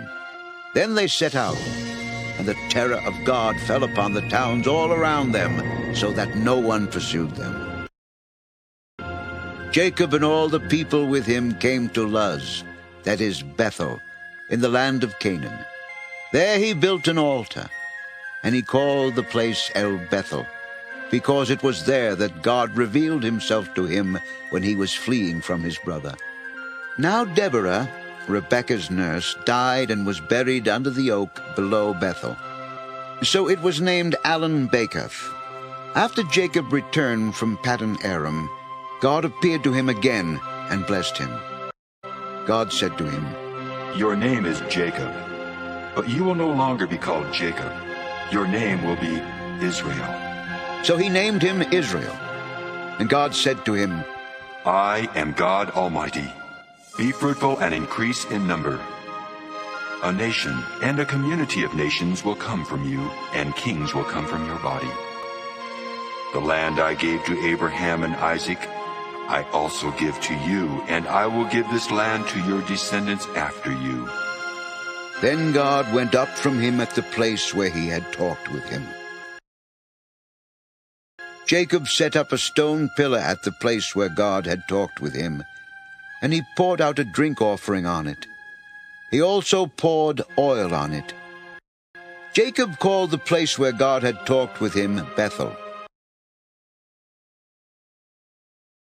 Then they moved on from Bethel. While they were still some distance from Ephrath, Rachel began to give birth and had great difficulty. And as she was having great difficulty in childbirth, the midwife said to her, "Don't be afraid, for you have another son." As she breathed her last, for she was dying, she named her son Benoni, but his father named him Benjamin.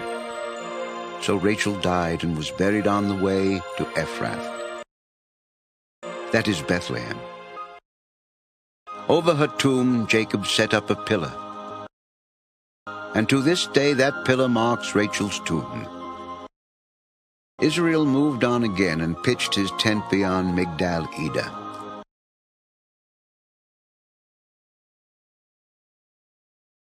While Israel was living in that region, Reuben went in and slept with his father's concubine Bilhah, and Israel heard of it.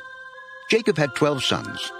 The sons of Leah: Reuben, the firstborn of Jacob, Simeon, Levi, Judah, Issachar, and Zebulun. The sons of Rachel: Joseph and Benjamin. The sons of Rachel's maidservant Bilhah: Dan and Naphtali. The sons of Leah's maidservants Zilpah, Gad, and Asher. These were the sons of Jacob, who were born to him in Paddan Aram. Jacob came home to his father Isaac in Mamre, near Kiriath Arba, that is Hebron, where Abraham and Isaac had stayed. Isaac lived 180 years. Then he breathed his last and died, and was gathered to his people, old and full of years. And his sons Esau and Jacob buried him. Genesis 36. This is the account of Esau, that is Edom. Esau took his wives from the women of Canaan: Adah, daughter of Elon the Hittite, and Oholibamah, daughter of Anah and granddaughter of Sibeon the Hivite. Also Basemath, daughter of Ishmael and sister of Nebaioth.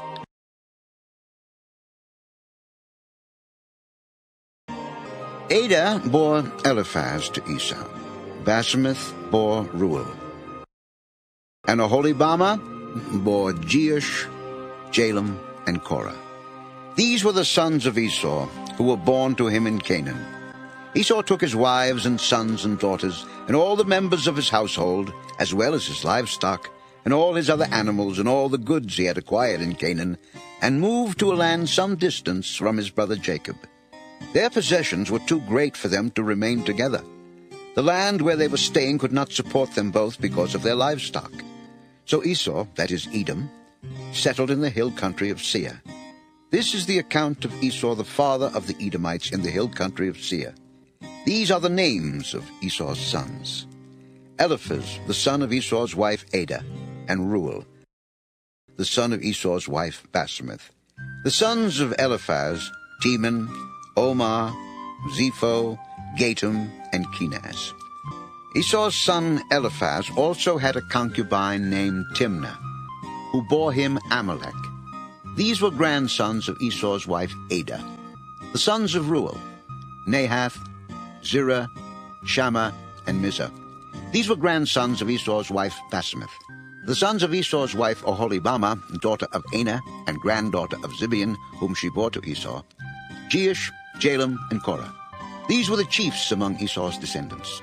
The sons of Eliphaz, the firstborn of Esau: chiefs, Teman, Omar, Zepho, Kenaz, Korah, Gatam, and Amalek. These were the chiefs descended from Eliphaz in Edom. They were grandsons of Adah. The sons of Esau's son Reuel: chiefs Nahath, Zerah, Shammah, and Mizah. These were the chiefs descended from Reuel in Edom.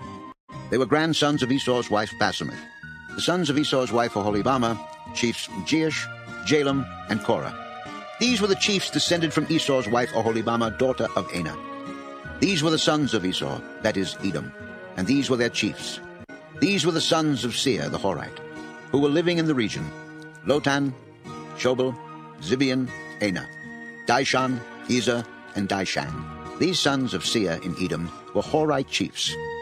The sons of Lotan: Hori and Homan. Timnah was Lotan's sister.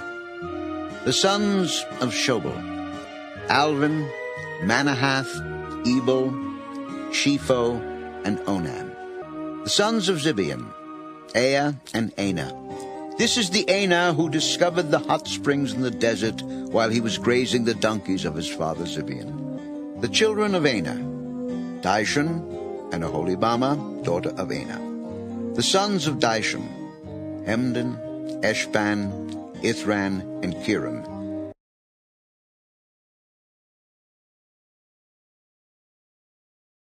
The sons of Ezer: Bilham, Zaavin, and Achan. The sons of Dishan: Uz and Aaron. These were the Horite chiefs: Lotan, Shobal, Zibeon, Anah, Dishan, Ezer, and Dishan. These were the Horite chiefs according to their divisions in the land of Seir. These were the kings who reigned in Edom before any Israelite king reigned. Bela, son of Beor, became king of Edom. His city was named Dinhabah. When Bela died, Jobab, son of Zerah from Bozrah, succeeded him as king. When Jobab died, Husham, from the land of the Temanites, succeeded him as king.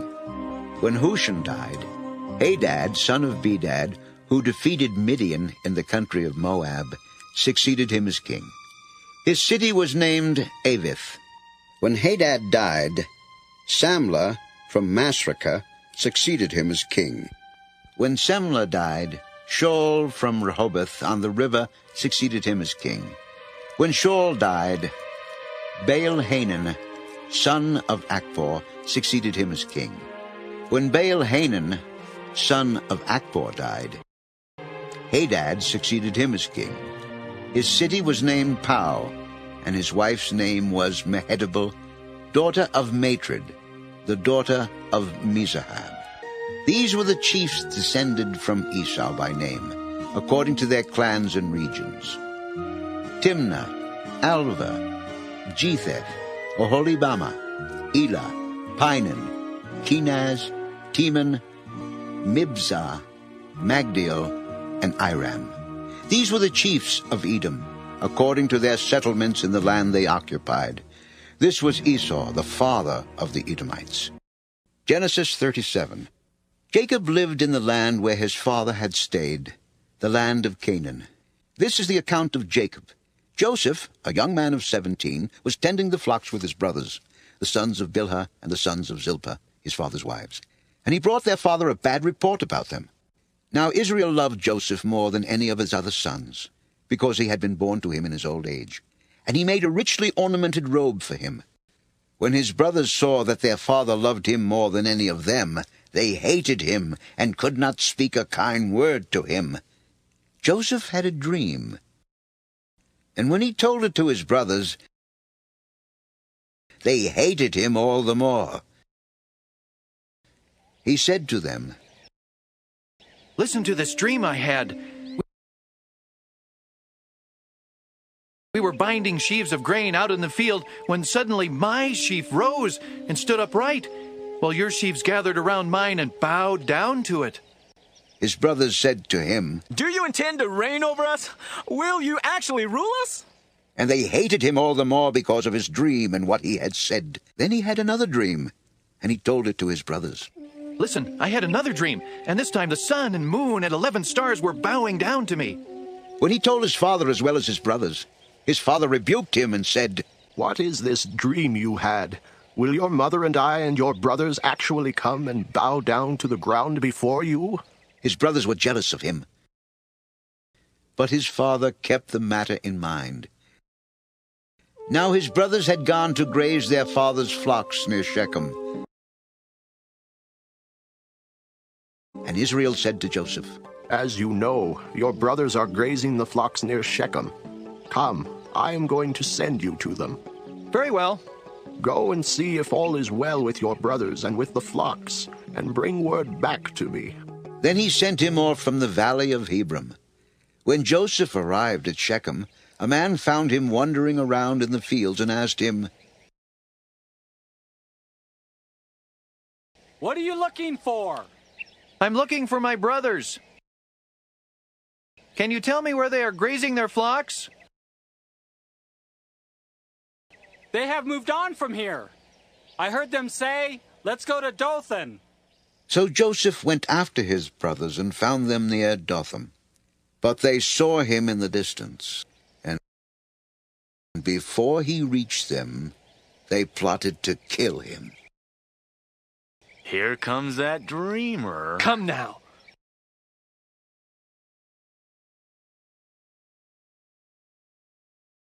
Let's kill him and throw him into one of these cisterns and say that a ferocious animal devoured him. Then we'll see what comes of his dreams. When Reuben heard this, he tried to rescue him from their hands. "Let's not take his life. Don't shed any blood. Throw him into the cistern here in the desert, but don't lay a hand on him." Reuben said this to rescue him from them and take him back to his father. So when Joseph came to his brothers, they stripped him of his robe, the richly ornamented robe he was wearing, and they took him and threw him into the cistern. Now the cistern was empty. There was no water in it. As they sat down to eat their meal, they looked up and saw a caravan of Ishmaelites coming from Gilead. Their camels were loaded with spices, balm, and myrrh, and they were on their way to take them down to Egypt. Judah said to his brothers, "What will we gain if we kill our brother and cover up his blood? Come, let's sell him to the Ishmaelites and not lay our hands on him. After all, he is our brother, our own flesh and blood." His brothers agreed. So when the Midianite merchants came by, his brothers pulled Joseph up out of the cistern and sold him for 20 shekels of silver to the Ishmaelites, who took him to Egypt. When Reuben returned to the cistern and saw that Joseph was not there, he tore his clothes. He went back to his brothers and said, "The boy isn't there! Where can I turn now?" Then they got Joseph's robe, slaughtered a goat, and dipped the robe in the blood. They took the ornamented robe back to their father and said, We found this. Examine it to see whether it is your son's robe." It is my son's robe. Some ferocious animal has devoured him. Joseph has surely been torn to pieces. Then Jacob tore his clothes, put on sackcloth, and mourned for his son many days. All his sons and daughters came to comfort him, but he refused to be comforted. No, in mourning will I go down to the grave to my son. So his father wept for him. Meanwhile, the Midianites sold Joseph in Egypt to Potiphar, one of Pharaoh's officials, the captain of the guard. Genesis 38. At that time, Judah left his brothers and went down to stay with a man of Adullam named Hira. There Judah met the daughter of a Canaanite man named Shua. He married her and lay with her. She became pregnant and gave birth to a son who was named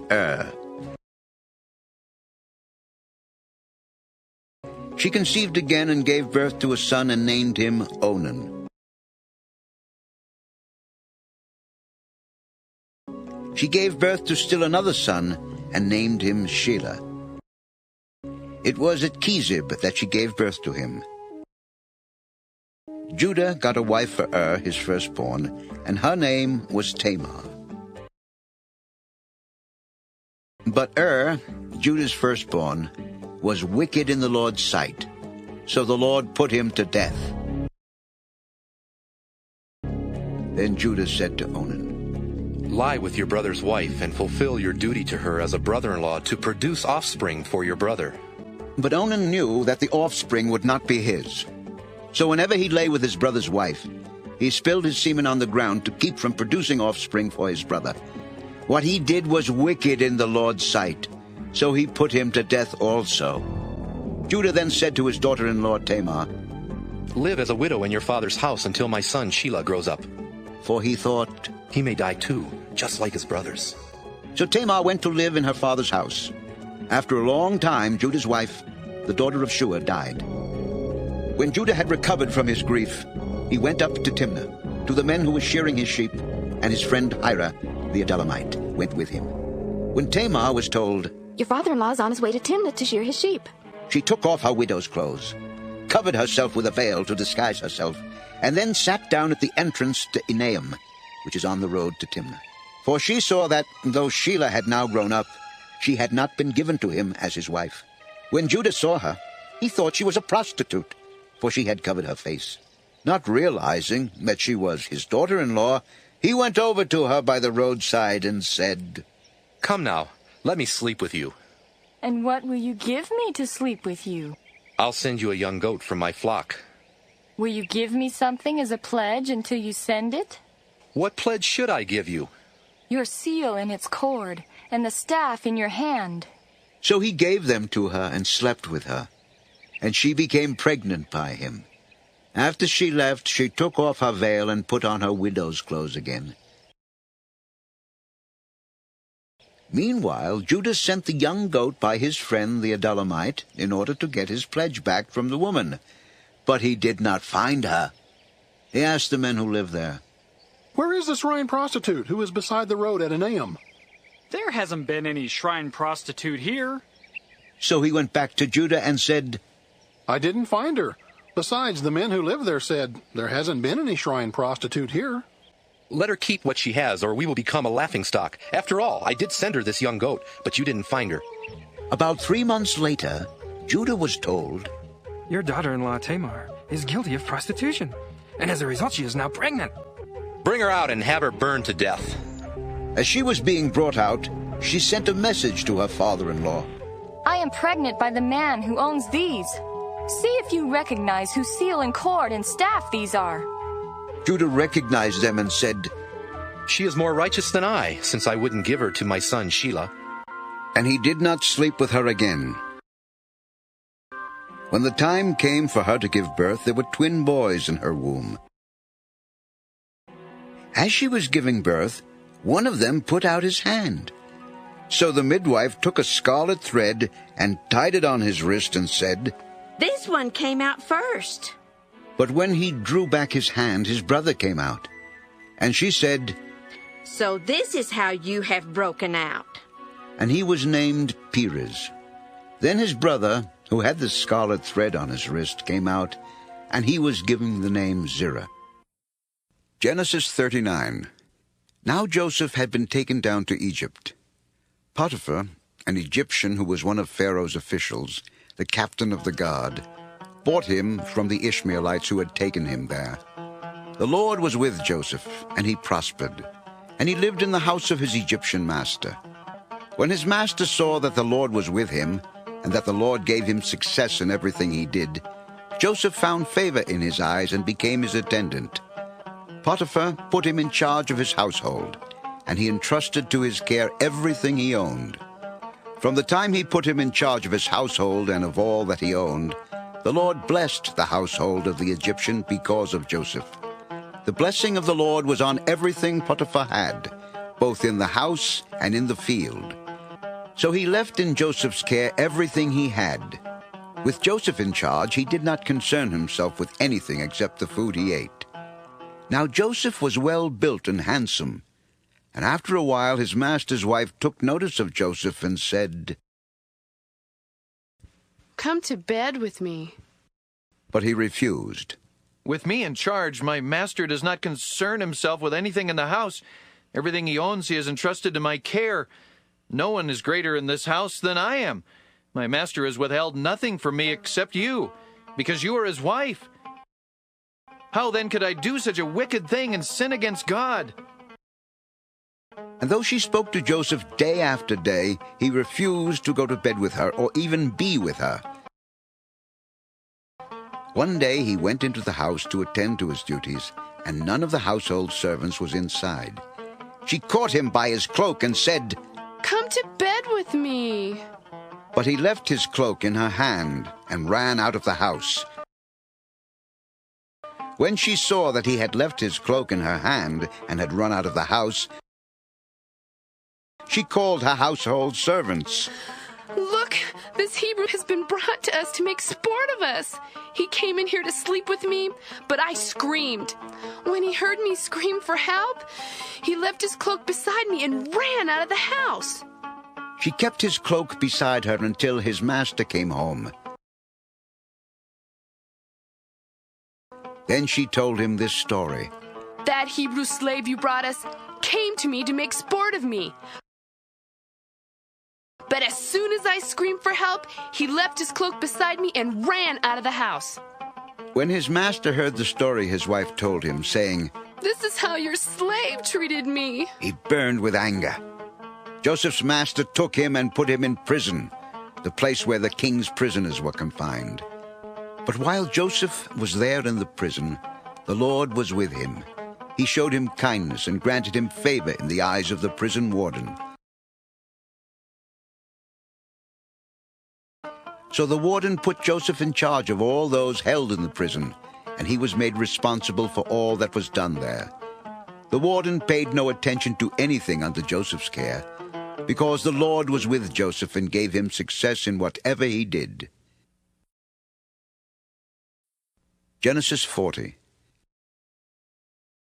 Sometime later, the cupbearer and the baker of the king of Egypt offended their master, the king of Egypt. Pharaoh was angry with his two officials, the chief cupbearer and the chief baker, and put them in custody in the house of the captain of the guard, in the same prison where Joseph was confined. The captain of the guard assigned them to Joseph, and he attended them. After they had been in custody for some time, each of the two men, the cupbearer and the baker of the king of Egypt, who were being held in prison, had a dream the same night. And each dream had a meaning of its own. When Joseph came to them the next morning, he saw that they were dejected. So he asked Pharaoh's officials who were in custody with him in his master's house, "Why are your faces so sad today?" "We both had dreams, but there is no one to interpret them." "Do not interpretations belong to God? Tell me your dreams." So the chief cupbearer told Joseph his dream. "In my dream, I saw a vine in front of me, and on the vine were 3 branches. As soon as it budded, it blossomed, and its clusters ripened into grapes. Pharaoh's cup was in my hand, and I took the grapes, squeezed them into Pharaoh's cup, and put the cup in his hand." This is what it means. The 3 branches are 3 days. Within 3 days, Pharaoh will lift up your head and restore you to your position. and you will put Pharaoh's cup in his hand, just as you used to do when you were his cupbearer. But when all goes well with you, remember me and show me kindness. Mention me to Pharaoh and get me out of this prison.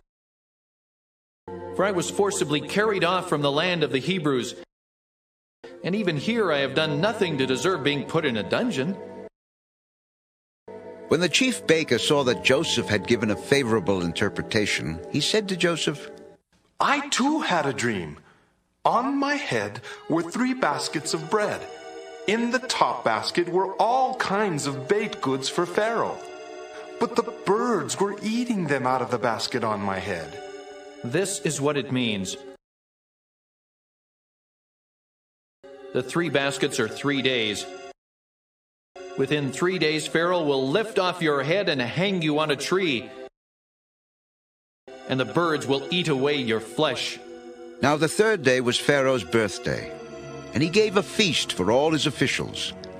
He lifted up the heads of the chief cupbearer and the chief baker in the presence of his officials. He restored the chief cupbearer to his position, so that he once again put the cup into Pharaoh's hand. But he hanged the chief baker, just as Joseph had said to them in his interpretation. The chief cupbearer, however, did not remember Joseph. He forgot him. Genesis 41. When 2 full years had passed, Pharaoh had a dream. He was standing by the Nile, when out of the river there came up 7 cows, sleek and fat, and they grazed among the reeds. After them 7 other cows, ugly and gaunt, came up out of the Nile and stood beside those on the riverbank. And the cows that were ugly and gaunt ate up the 7 sleek, fat cows. Then Pharaoh woke up. He fell asleep again and had a second dream. 7 heads of grain, healthy and good, were growing on a single stalk. After them 7 other heads of grain sprouted, thin and scorched by the east wind. The thin heads of grain swallowed up the 7 healthy full heads. Then Pharaoh woke up. It had been a dream. In the morning his mind was troubled. So he sent for all the magicians and wise men of Egypt. Pharaoh told them his dreams, but no one could interpret them for him. Then the chief cupbearer said to Pharaoh, "Today I am reminded of my shortcomings. Pharaoh was once angry with his servants, and he imprisoned me and the chief baker in the house of the captain of the guard. Each of us had a dream the same night, and each dream had a meaning of its own. Now a young Hebrew was there with us, a servant of the captain of the guard. We told him our dreams, and he interpreted them for us, giving each man the interpretation of his dream. And things turned out exactly as he interpreted them to us. I was restored to my position, and the other man was hanged." So Pharaoh sent for Joseph, and he was quickly brought from the dungeon. When he had shaved and changed his clothes, he came before Pharaoh. Pharaoh said to Joseph, "I had a dream, and no one can interpret it. But I have heard it said of you that when you hear a dream, you can interpret it." "I cannot do it, but God will give Pharaoh the answer he desires."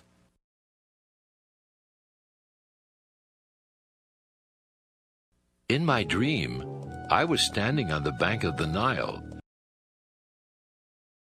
when out of the river there came up 7 cows, fat and sleek, and they grazed among the reeds. After them 7 other cows came up, scrawny and very ugly and lean. I had never seen such ugly cows in all the land of Egypt. The lean, ugly cows ate up the 7 fat cows that came up first. But even after they ate them, no one could tell that they had done so. They looked just as ugly as before. Then I woke up. In my dreams, I also saw 7 heads of grain, full and good, growing on a single stalk. After them, 7 other heads sprouted, withered and thin and scorched by the east wind. The thin heads of grain swallowed up the 7 good heads. I told this to the magicians, but none could explain it to me. The dreams of Pharaoh are one and the same. God has revealed to Pharaoh what he is about to do.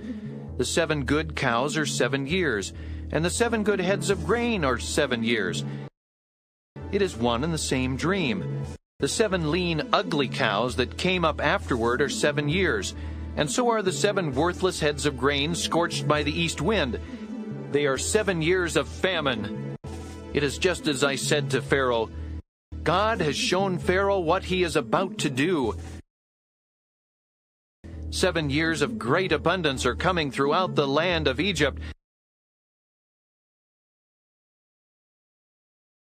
But 7 years of famine will follow them. Then all the abundance in Egypt will be forgotten, and the famine will ravage the land. The abundance in the land will not be remembered, because the famine that follows it will be so severe. The reason the dream was given to Pharaoh in 2 forms is that the matter has been firmly decided by God, and God will do it soon. And now let Pharaoh look for a discerning and wise man and put him in charge of the land of Egypt. Let Pharaoh appoint commissioners over the land to take 1/5 of the harvest of Egypt during the 7 years of abundance. They should collect all the food of these good years that are coming and store up the grain under the authority of Pharaoh to be kept in the cities for food. This food should be held in reserve for the country, to be used during the 7 years of famine that will come upon Egypt, so that the country may not be ruined by the famine. The plan seemed good to Pharaoh and to all his officials. So Pharaoh asked them, "Can we find anyone like this man, one in whom is the Spirit of God?" Then Pharaoh said to Joseph, "Since God has made all this known to you, there is no one so discerning and wise as you. You shall be in charge of my palace, and all my people are to submit to your orders. Only with respect to the throne will I be greater than you. I hereby put you in charge of the whole land of Egypt." Then Pharaoh took his signet ring from his finger and put it on Joseph's finger. He dressed him in robes of fine linen and put a gold chain around his neck. He had him ride in a chariot as his second in command, and men shouted before him, "Make way! Make way!" Thus he put him in charge of the whole land of Egypt. Then Pharaoh said to Joseph, "I am Pharaoh, but without your word, no one will lift hand or foot in all Egypt." Pharaoh gave Joseph the name Zaphenath-Paneah, and gave him Asenath, daughter of Potipherah, priest of On, to be his wife. And Joseph went throughout the land of Egypt. Joseph was 30 years old when he entered the service of Pharaoh, king of Egypt. And Joseph went out from Pharaoh's presence and traveled throughout Egypt. During the 7 years of abundance, the land produced plentifully.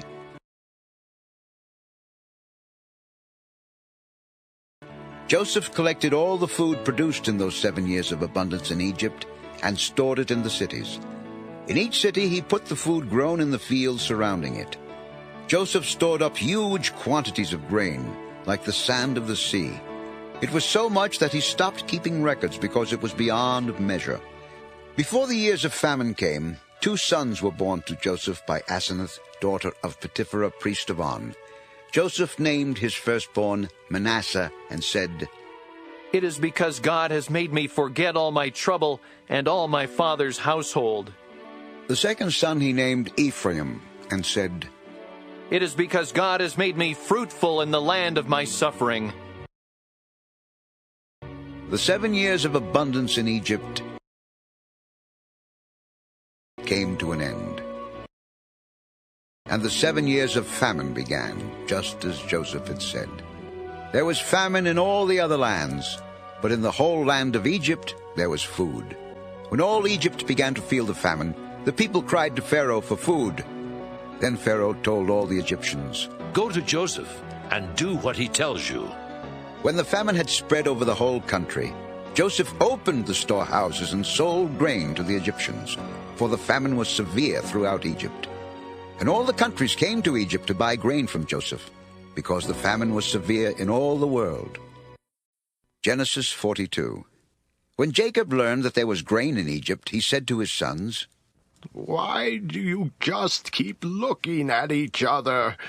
I have heard that there is grain in Egypt.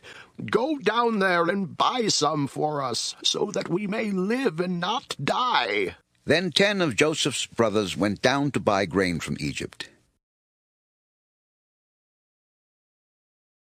But Jacob did not send Benjamin, Joseph's brother, with the others, because he was afraid that harm might come to him. So Israel's sons were among those who went to buy grain, for the famine was in the land of Canaan also.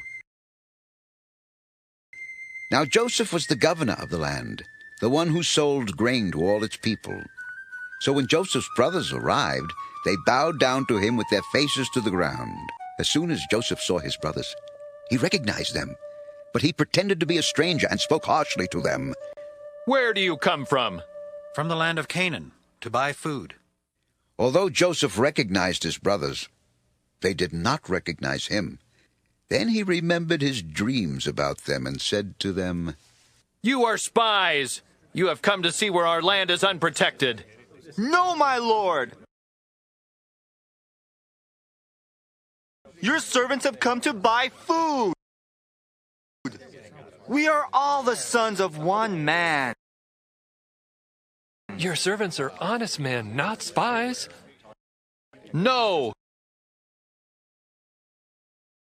You have come to see where our land is unprotected."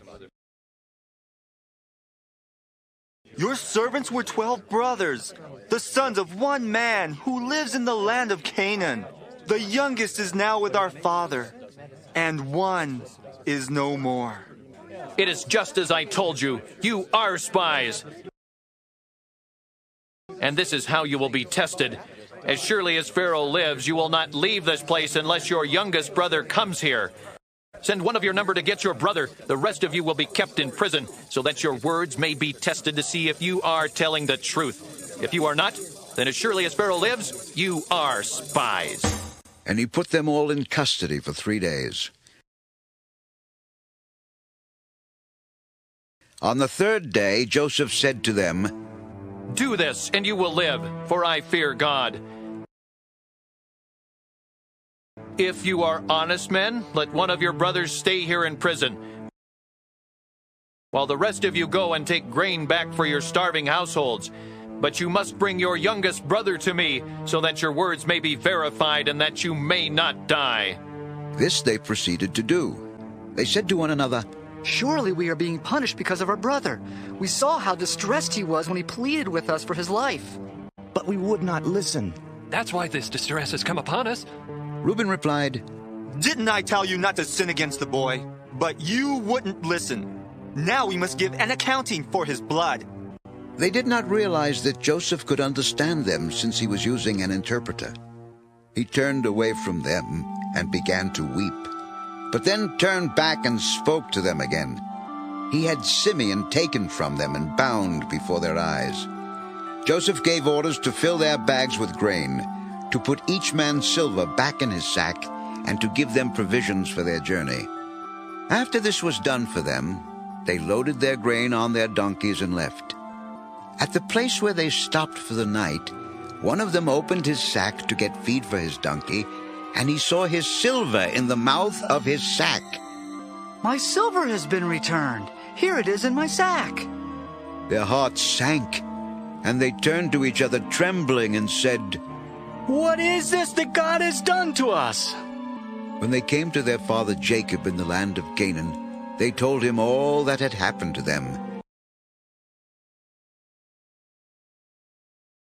They said, "The man who is lord over the land spoke harshly to us and treated us as though we were spying on the land. But we said to him, 'We are honest men. We are not spies.'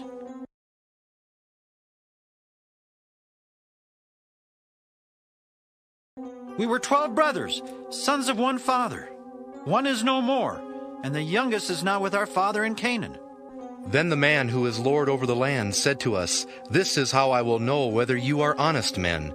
Leave one of your brothers here with me and take food for your starving households and go. But bring your youngest brother to me, so I will know that you are not spies but honest men. Then I will give your brother back to you, and you can trade in the land." As they were emptying their sacks, there in each man's sack was his pouch of silver. When they and their father saw the money pouches, they were frightened. Their father Jacob said to them, "You have deprived me of my children. Joseph is no more, and Simeon is no more, and now you want to take Benjamin. Everything is against me." Then Reuben said to his father, "You may put both of my sons to death if I do not bring them back to you. Entrust him to my care, and I will bring him back." "My son will not go down there with you. His brother is dead, and he is the only one left. If harm comes to him on the journey you are taking, you will bring my gray head down to the grave in sorrow." Genesis 43.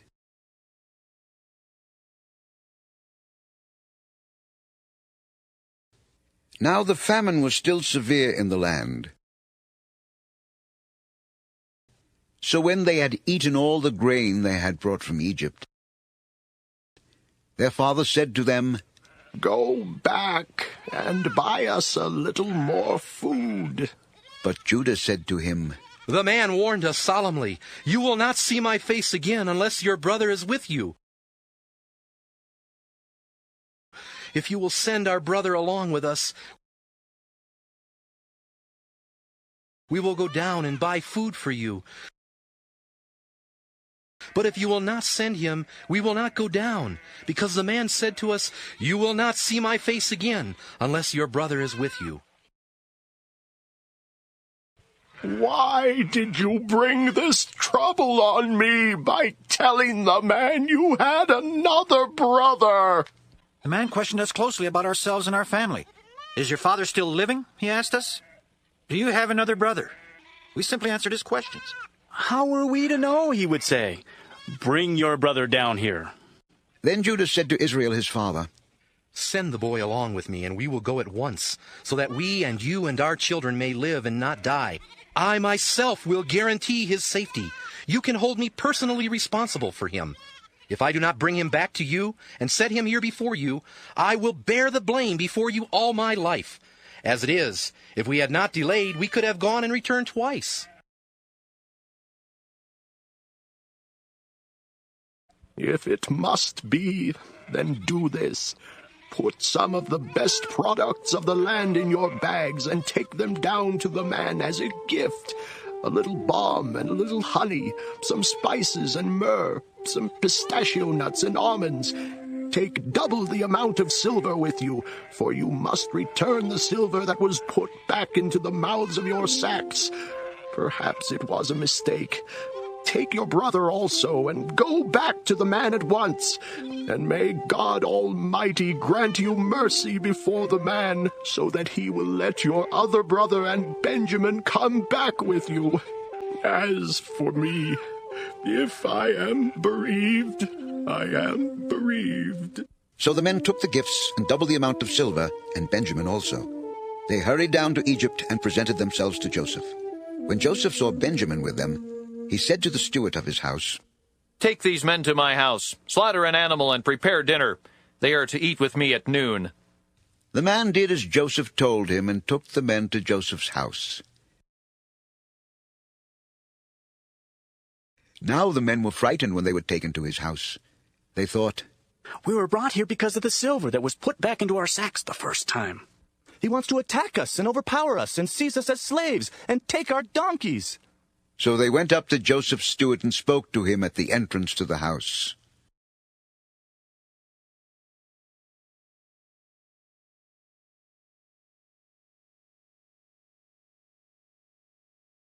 "Please, sir, we came down here the first time to buy food.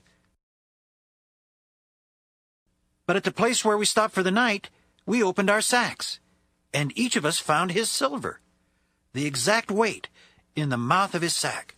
So we have brought it back with us. We have also brought additional silver with us to buy food. We don't know who put our silver in our sacks.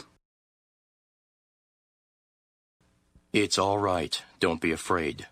Your God, the God of your father, has given you treasure in your sacks. I received your silver. Then he brought Simeon out to them.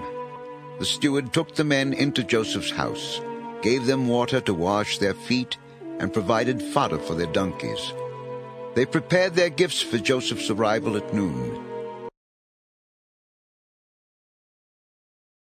because they had heard that they were to eat there. When Joseph came home, they presented to him the gifts they had brought into the house. And they bowed down before him to the ground. He asked them how they were, and then he said, "How is your aged father you told me about? Is he still living?" Your servant, our father, is still alive and well. And they bowed low to pay him honor. As he looked about and saw his brother Benjamin, his own mother's son, he asked, "Is this your youngest brother, the one you told me about? God be gracious to you, my son." Deeply moved at the sight of his brother, Joseph hurried out and looked for a place to weep. He went into his private room and wept there. After he had washed his face, he came out, and controlling himself, said, "Serve the food." They served him by himself, the brothers by themselves, and the Egyptians who ate with him by themselves, because Egyptians could not eat with Hebrews, for that is detestable to Egyptians. The men had been seated before him in the order of their ages, from the firstborn to the youngest, and they looked at each other in astonishment. When portions were served to them from Joseph's table, Benjamin's portion was 5 times as much as anyone else's, so they feasted and drank freely with him. Genesis 44. Now Joseph gave these instructions to the steward of his house.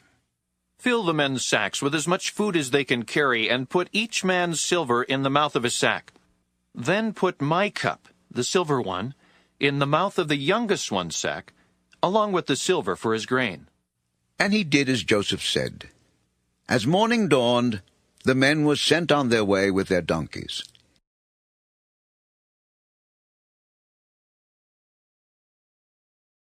They had not gone far from the city when Joseph said to his steward, "Go after those men at once, and when you catch up with them, say to them, 'Why have you repaid good with evil?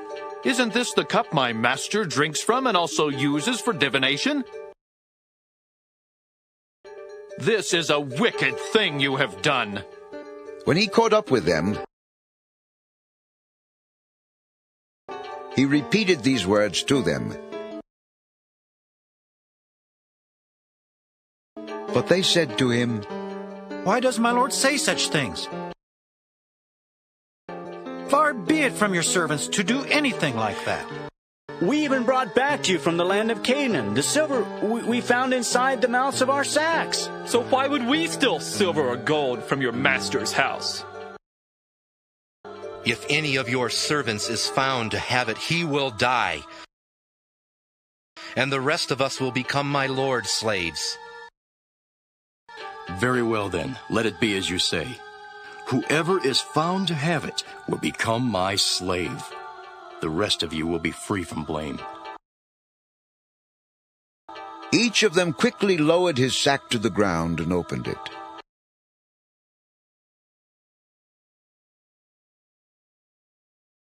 Then the steward proceeded to search, beginning with the oldest and ending with the youngest. And the cup was found in Benjamin's sack. At this they tore their clothes. Then they all loaded their donkeys and returned to the city. Joseph was still in the house when Judah and his brothers came in. And they threw themselves to the ground before him. Joseph said to them, "What is this you have done? Don't you know that a man like me can find things out by divination? What can we say to my Lord? What can we say? How can we prove our innocence? God has uncovered your servant's guilt. We are now my Lord's slaves, we ourselves and the one who was found to have the cup. Far be it from me to do such a thing. Only the man who was found to have the cup will become my slave. The rest of you, go back to your father in peace. Then Judah went up to him and said, Please, my lord, let your servant speak a word to my lord. Do not be angry with your servant, though you are equal to Pharaoh himself. My lord asked his servants, Do you have a father or a brother?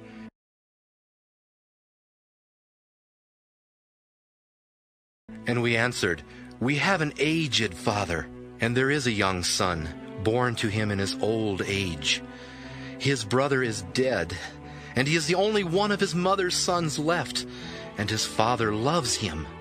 Then you said to your servants, Bring him down to me, so I can see him for myself. And we said to my lord, The boy cannot leave his father. If he leaves him, his father will die.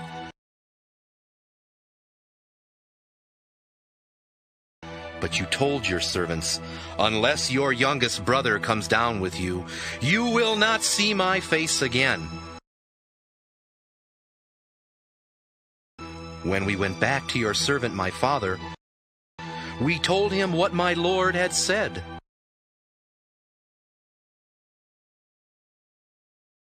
Then our father said, Go back and buy a little more food. But we said, We cannot go down. Only if our youngest brother is with us will we go. We cannot see the man's face unless our youngest brother is with us. Your servant, my father, said to us, You know that my wife bore me 2 sons. One of them went away from me, and I said, He has surely been torn to pieces. And I have not seen him since. If you take this one from me too, and harm comes to him, you will bring my gray head down to the grave in misery. So now, if the boy is not with us when I go back to your servant my father, and if my father, whose life is closely bound up with the boy's life, sees that the boy isn't there, he will die. Your servants will bring the gray head of our father down to the grave in sorrow. Your servant guaranteed the boy's safety to my father. I said, If I do not bring him back to you, I will bear the blame before you, my father, all my life. Now then, please let your servant remain here as my lord's slave in place of the boy, and let the boy return with his brothers. How can I go back to my father if the boy is not with me? No, do not let me see the misery that would come upon my father. Genesis 45. Then Joseph could no longer control himself before all his attendants, and he cried out, Have everyone leave my presence! So there was no one with Joseph when he made himself known to his brothers. And he wept so loudly that the Egyptians heard him, and Pharaoh's household heard about it. Joseph said to his brothers, I am Joseph. Is my father still living? But his brothers were not able to answer him, because they were terrified at his presence. Then Joseph said to his brothers, Come close to me. When they had done so, he said, I am your brother Joseph, the one you sold into Egypt. And now, do not be distressed, and do not be angry with yourselves for selling me here, because it was to save lives that God sent me ahead of you. For 2 years now there has been famine in the land, and for the next 5 years there will not be plowing and reaping. But God sent me ahead of you to preserve for you a remnant on earth, and to save your lives by a great deliverance. So then, it was not you who sent me here, but God. He made me father to Pharaoh, lord of his entire household and ruler of all Egypt. Now hurry back to my father and say to him, This is what your son Joseph says. God has made me lord of all Egypt. Come down to me, don't delay. You shall live in the region of Goshen and be near me. You, your children and grandchildren, your flocks and herds, and all you have. I will provide for you there, because 5 years of famine are still to come. Otherwise, you and your household and all who belong to you will become destitute. You can see for yourselves, and so can my brother Benjamin, that it is really I who am speaking to you. Tell my father about all the honor accorded me in Egypt and about everything you have seen, and bring my father down here quickly." Then he threw his arms around his brother Benjamin and wept. And Benjamin embraced him, weeping. And he kissed all his brothers and wept over them. Afterward his brothers talked with him. When the news reached Pharaoh's palace that Joseph's brothers had come, Pharaoh and all his officials were pleased. Pharaoh said to Joseph, "Tell your brothers, do this. Load your animals and return to the land of Canaan, and bring your father and your families back to me. I will give you the best of the land of Egypt, and you can enjoy the fat of the land. You are also directed to tell them, do this. Take some carts from Egypt for your children and your wives, and get your father and come. Never mind about your belongings, because the best of all Egypt will be yours."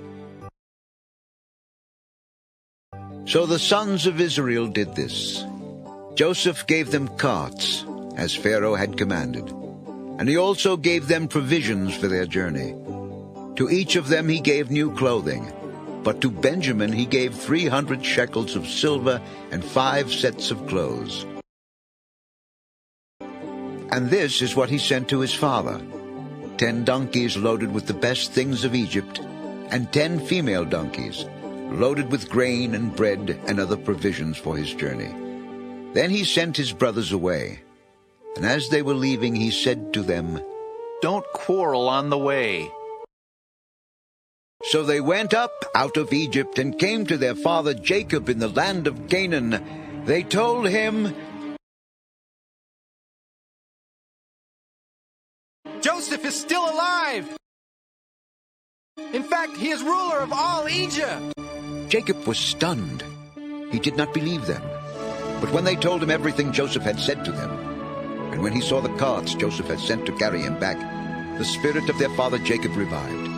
And Israel said, "I'm convinced my son Joseph is still alive. I will go and see him before I die." Genesis 46. So Israel set out with all that was his. And when he reached Beersheba, he offered sacrifices to the God of his father Isaac. And God spoke to Israel in a vision at night and said, "Jacob, Jacob." "Here I am." "I am God, the God of your father.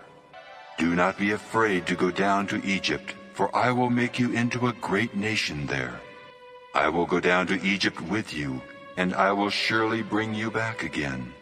And Joseph's own hand will close your eyes." Then Jacob left Beersheba, and Israel's sons took their father Jacob and their children and their wives in the carts that Pharaoh had sent to transport him. They also took with them their livestock and their possessions they had acquired in Canaan. And Jacob and all his offspring went to Egypt. He took with him to Egypt his sons and grandsons, and his daughters and granddaughters, all his offspring. These are the names of the sons of Israel, Jacob and his descendants, who went to Egypt. Reuben, the firstborn of Jacob. The sons of Reuben: Enoch, Palu, Hezron, and Carmi. The sons of Simeon: Jemuel, Jamin, Ohad, Jachin, Zohar, and Shaul, the son of a Canaanite woman. The sons of Levi: Gershon, Kohath, and Merari. The sons of Judah: Onan, Shelah, Perez, and Zerah. But and Onan had died in the land of Canaan. The sons of Perez, Hezron and Hamel. The sons of Issachar, Tola, Pua, Jashub, and Shimron. The sons of Zebulun, Sirid, Elon, and Jaleel. These were the sons Leah bore to Jacob in Paddan Aram, besides his daughter Dinah. These sons and daughters of his were 33 in all. The sons of Gad, Zephon, Haggi, Shunai, Esben, Eri, Arodai, and Areli. The sons of Asher, Imnah, Ishva, Ishvi, and Beriah. Their sister was Sirah. The sons of Beriah, Heba, and Malchiel. These were the children born to Jacob by Zilpah, whom Laban had given to his daughter Leah, 16 in all. The sons of Jacob's wife Rachel, Joseph and Benjamin. In Egypt, Manasseh and Ephraim were born to Joseph by Asenath, daughter of Potipharah, priest of On. The sons of Benjamin, Bela, Beka, Ashbel, Gera, Naaman, Ehi, Rosh, Muppim, Hoppim, and Od. These were the sons of Rachel who were born to Jacob, 14 in all. The son of Dan, Hushim. The sons of Naphtali, Jaziel, Guni, Jeza, and Shillem. These were the sons born to Jacob by Bilhah, whom Laban had given to his daughter Rachel, 7 in all. All those who went to Egypt with Jacob, those who were his direct descendants, not counting his sons' wives, numbered 66 persons, with the 2 sons who had been born to Joseph in Egypt. The members of Jacob's family which went to Egypt were 70 in all. Now Jacob sent Judah ahead of him to Joseph to get directions to Goshen. When they arrived in the region of Goshen, Joseph had his chariot made ready and went to Goshen to meet his father Israel. As soon as Joseph appeared before him, he threw his arms around his father and wept for a long time. Israel said to Joseph, "Now I am ready to die, since I have seen for myself that you are still alive." Then Joseph said to his brothers and to his father's household, "I will go up and speak to Pharaoh and will say to him, 'My brothers and my father's household who are living in the land of Canaan have come to me. The men are shepherds, they tend livestock, and they have brought along their flocks and herds and everything they own.' When Pharaoh calls you in and asks, 'What is your occupation?' you should answer, 'Your servants have tended livestock from our boyhood on, just as our fathers did.' Then you will be allowed to settle in the region of Goshen, for all shepherds are detestable to the Egyptians." Genesis 47. Joseph went and told Pharaoh, "My father and brothers, with their flocks and herds and everything they own, have come from the land of Canaan and are now in Goshen." He chose 5 of his brothers and presented them before Pharaoh. Pharaoh asked the brothers, "What is your occupation?" "Your servants are shepherds, just as our fathers were." "We have come to live here a while because the famine is severe in Canaan, and your servants' flocks have no pasture." "So now please let your servants settle in Goshen." Pharaoh said to Joseph, "Your father and your brothers have come to you, and the land of Egypt is before you. Settle your father and your brothers in the best part of the land. Let them live in Goshen, and if you know any among them with special ability, put them in charge of my own livestock." Then Joseph brought his father Jacob in and presented him before Pharaoh. After Jacob blessed Pharaoh, Pharaoh asked him, "How old are you?" "The years of my pilgrimage are 130.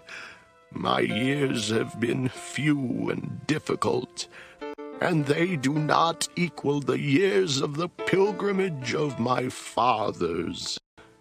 Then Jacob blessed Pharaoh and went out from his presence. So Joseph settled his father and his brothers in Egypt and gave them property in the best part of the land, the district of Ramesses, as Pharaoh directed. Joseph also provided his father and his brothers and all his father's household with food, according to the number of their children. There was no food, however, in the whole region because the famine was severe. Both Egypt and Canaan wasted away because of the famine. Joseph collected all the money that was to be found in Egypt and Canaan in payment for the grain they were buying, and he brought it to Pharaoh's palace. When the money of the people of Egypt and Canaan was gone, all Egypt came to Joseph and said, "Give us food. Why should we die before your eyes? Our money is used up." Then bring your livestock. I will sell you food in exchange for your livestock, since your money is gone. So they brought their livestock to Joseph, and he gave them food in exchange for their horses, their sheep and goats, their cattle and donkeys. And he brought them through that year with food in exchange for all their livestock. When that year was over, they came to him the following year and said, "We cannot hide from our lord the fact that since our money is gone and our livestock belongs to you, there is nothing left for our lord except our bodies and our land. Why should we perish before your eyes, we and our land as well?" Buy us and our land in exchange for food, and we with our land will be in bondage to Pharaoh. Give us seed so that we may live and not die, and that the land may not become desolate. So Joseph bought all the land in Egypt for Pharaoh. The Egyptians, one and all, sold their fields because the famine was too severe for them. The land became Pharaoh's, and Joseph reduced the people to servitude, from one end of Egypt to the other. However, he did not buy the land of the priests, because they received a regular allotment from Pharaoh and had food enough from the allotment Pharaoh gave them. That is why they did not sell their land. Joseph said to the people, "Now that I have bought you and your land today for Pharaoh, here is seed for you so you can plant the ground. But when the crop comes in, give a fifth of it to Pharaoh.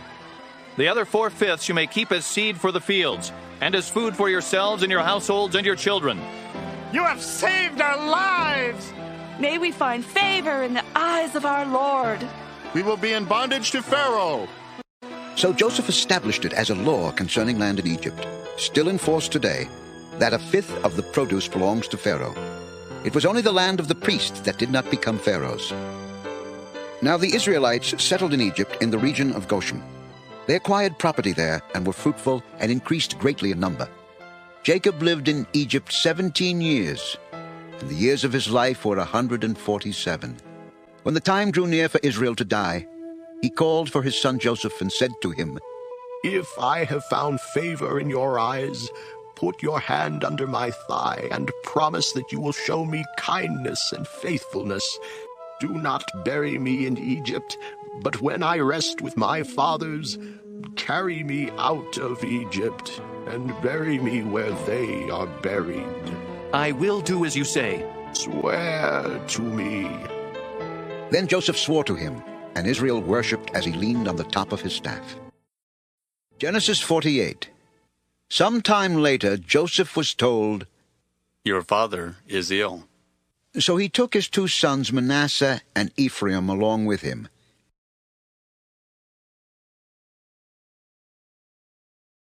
When Jacob was told, "Your son Joseph has come to you,"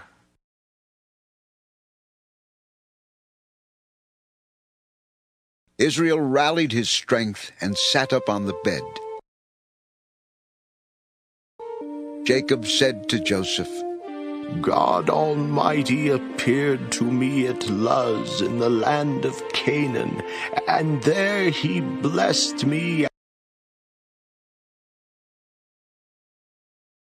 and said to me, I am going to make you fruitful and will increase your numbers. I will make you a community of peoples, and I will give this land as an everlasting possession to your descendants after you. Now then, your 2 sons born to you in Egypt before I came to you here will be reckoned as mine. Ephraim and Manasseh will be mine, just as Reuben and Simeon are mine. Any children born to you after them will be yours. In the territory they inherit, they will be reckoned under the names of their brothers. As I was returning from Paddan, to my sorrow Rachel died in the land of Canaan, while we were still on the way, a little distance from Ephrath. So I buried her there, beside the road to Ephrath. That is, Bethlehem. When Israel saw the sons of Joseph, he asked, Who are these? They are the sons God has given me here.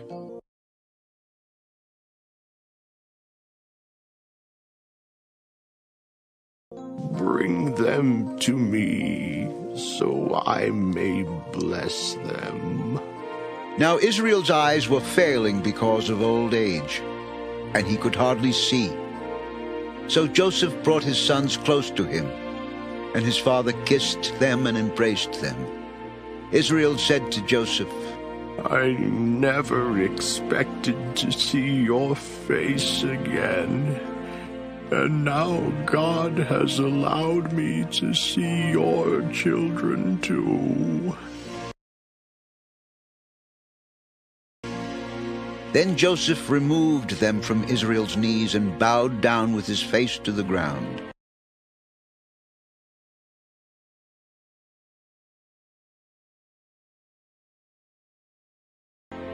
And Joseph took both of them, Ephraim on his right toward Israel's left hand, and Manasseh on his left toward Israel's right hand, and brought them close to him. But Israel reached out his right hand and put it on Ephraim's head, though he was the younger. And crossing his arms, he put his left hand on Manasseh's head, even though Manasseh was the firstborn.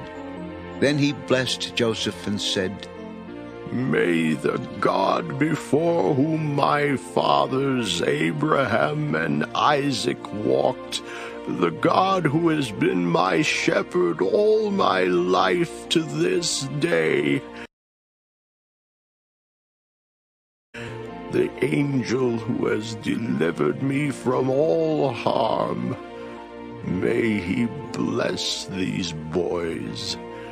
May they be called by my name and the names of my fathers Abraham and Isaac, and may they increase greatly upon the earth. When Joseph saw his father placing his right hand on Ephraim's head, he was displeased. So he took hold of his father's hand to move it from Ephraim's head to Manasseh's head. Joseph said to him, No, my father, this one is the firstborn. Put your right hand on his head. But his father refused and said, I know, my son, I know. He too will become a people, and he too will become great. Nevertheless, his younger brother will be greater than he, and his descendants will become a group of nations. He blessed them that day and said, In your name will Israel pronounce this blessing. May God make you like Ephraim and Manasseh. So he put Ephraim ahead of Manasseh.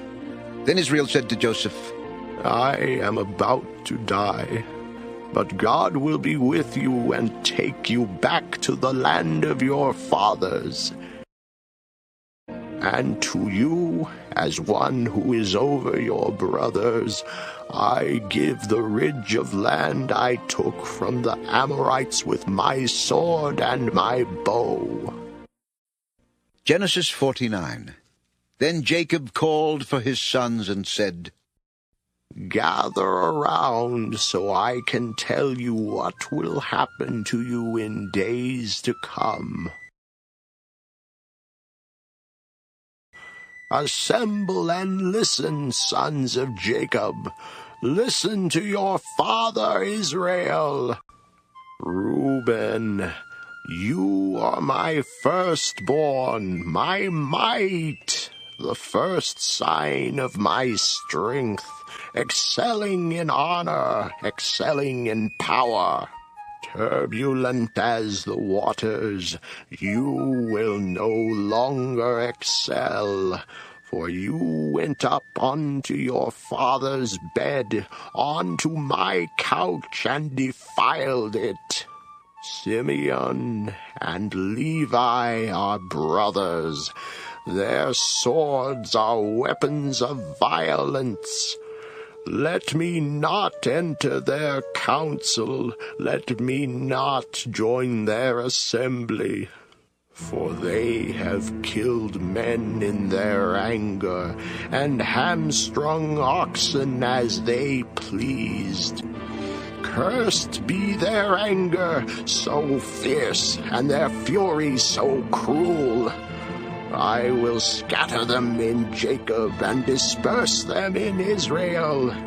Judah, your brothers will praise you. Your hand will be on the neck of your enemies.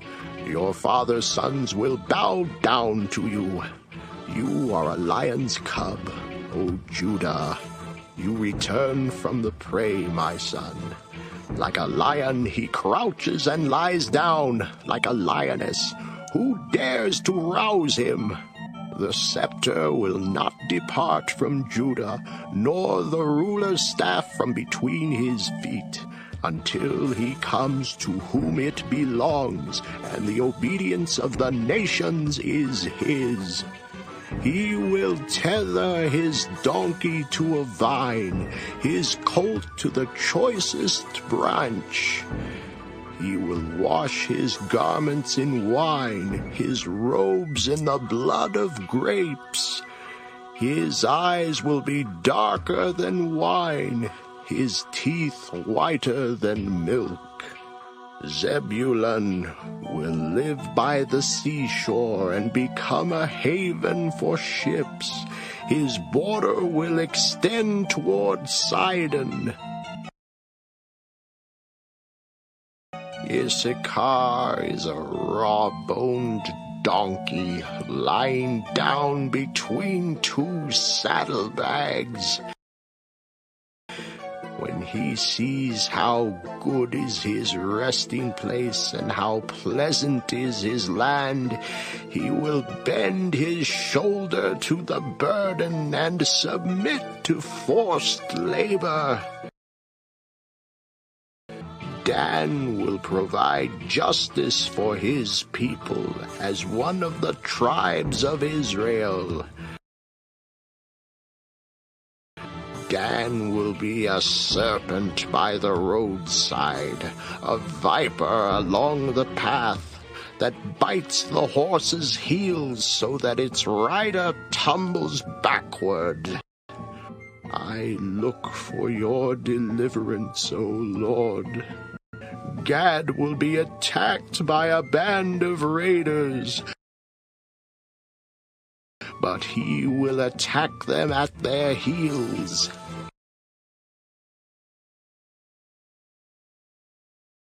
Asher's food will be rich.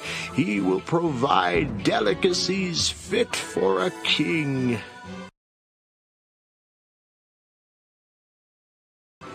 Naphtali is a doe set free that bears beautiful fawns.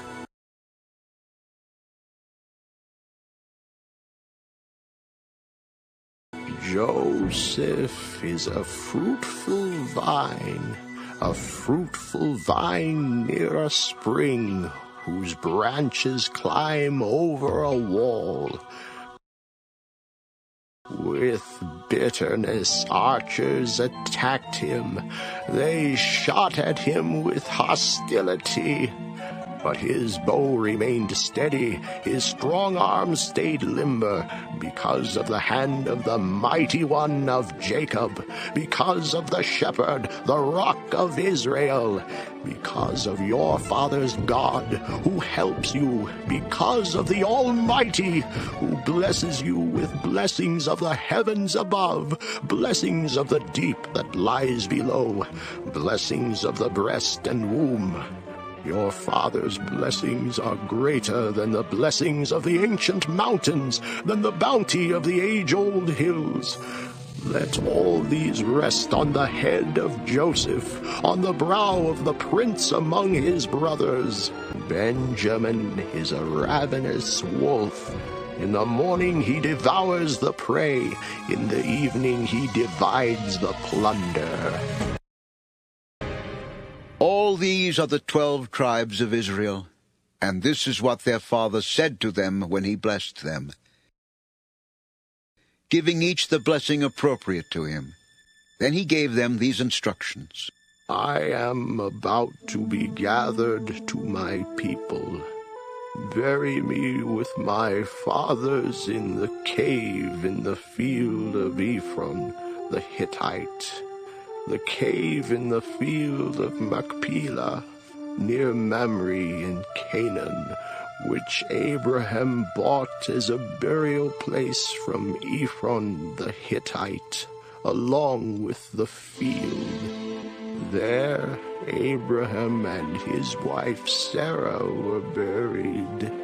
There Isaac and his wife Rebekah were buried. And there I buried Leah. The field and the cave in it were bought from the Hittites. When Jacob had finished giving instructions to his sons, he drew his feet up into the bed, breathed his last, and was gathered to his people. Genesis 50. Joseph threw himself upon his father and wept over him and kissed him.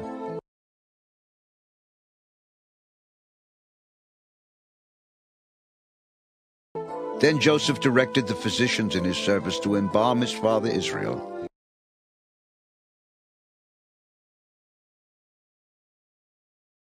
So the physicians embalmed him, taking a full 40 days, for that was the time required for embalming. And the Egyptians mourned for him 70 days. When the days of mourning had passed, Joseph said to Pharaoh's court, "If I have found favor in your eyes, speak to Pharaoh for me. Tell him, my father made me swear an oath and said, 'I am about to die. Bury me in the tomb I dug for myself in the land of Canaan. Now let me go up and bury my father. Then I will return.'" Go up and bury your father, as he made you swear to do.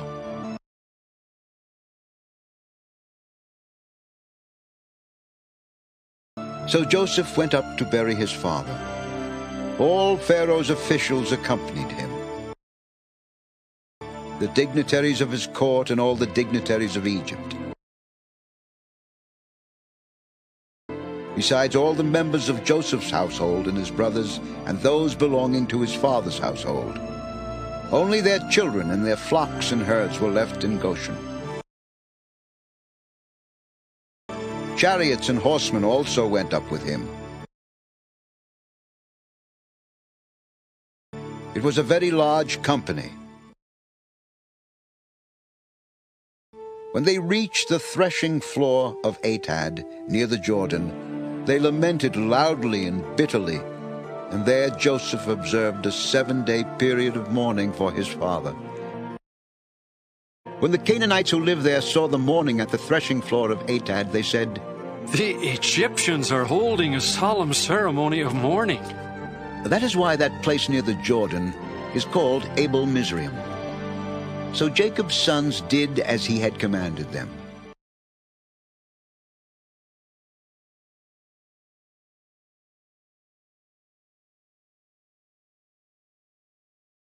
They carried him to the land of Canaan and buried him in the cave in the field of Machpelah, near Mamre, which Abraham had bought as a burial place from Ephron the Hittite, along with the field. After burying his father, Joseph returned to Egypt, together with his brothers and all the others who had gone with him to bury his father.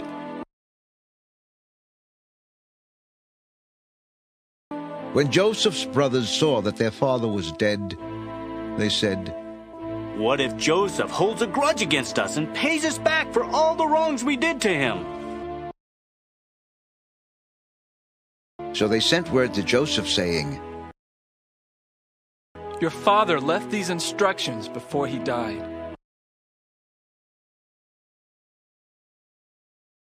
This is what you are to say to Joseph. I ask you to forgive your brothers the sins and the wrongs they committed in treating you so badly.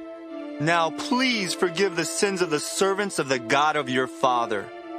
When their message came to him, Joseph wept.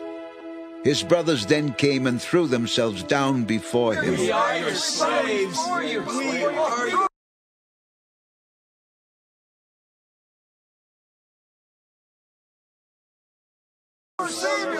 Don't be afraid. Am I in the place of God? You intended to harm me, but God intended it for good to accomplish what is now being done, the saving of many lives.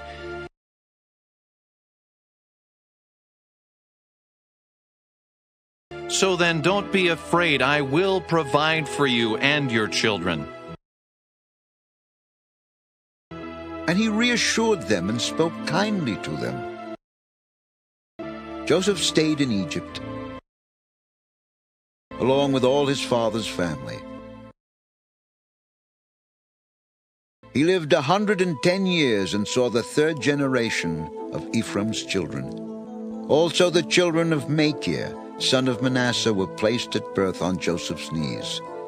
Then Joseph said to his brothers, I am about to die, but God will surely come to your aid and take you up out of this land to the land he promised on oath to Abraham, Isaac, and Jacob. And Joseph made the sons of Israel swear an oath and said, God will surely come to your aid, and then you must carry my bones up from this place. So Joseph died at the age of 110, and after they embalmed him, he was placed in a coffin in Egypt.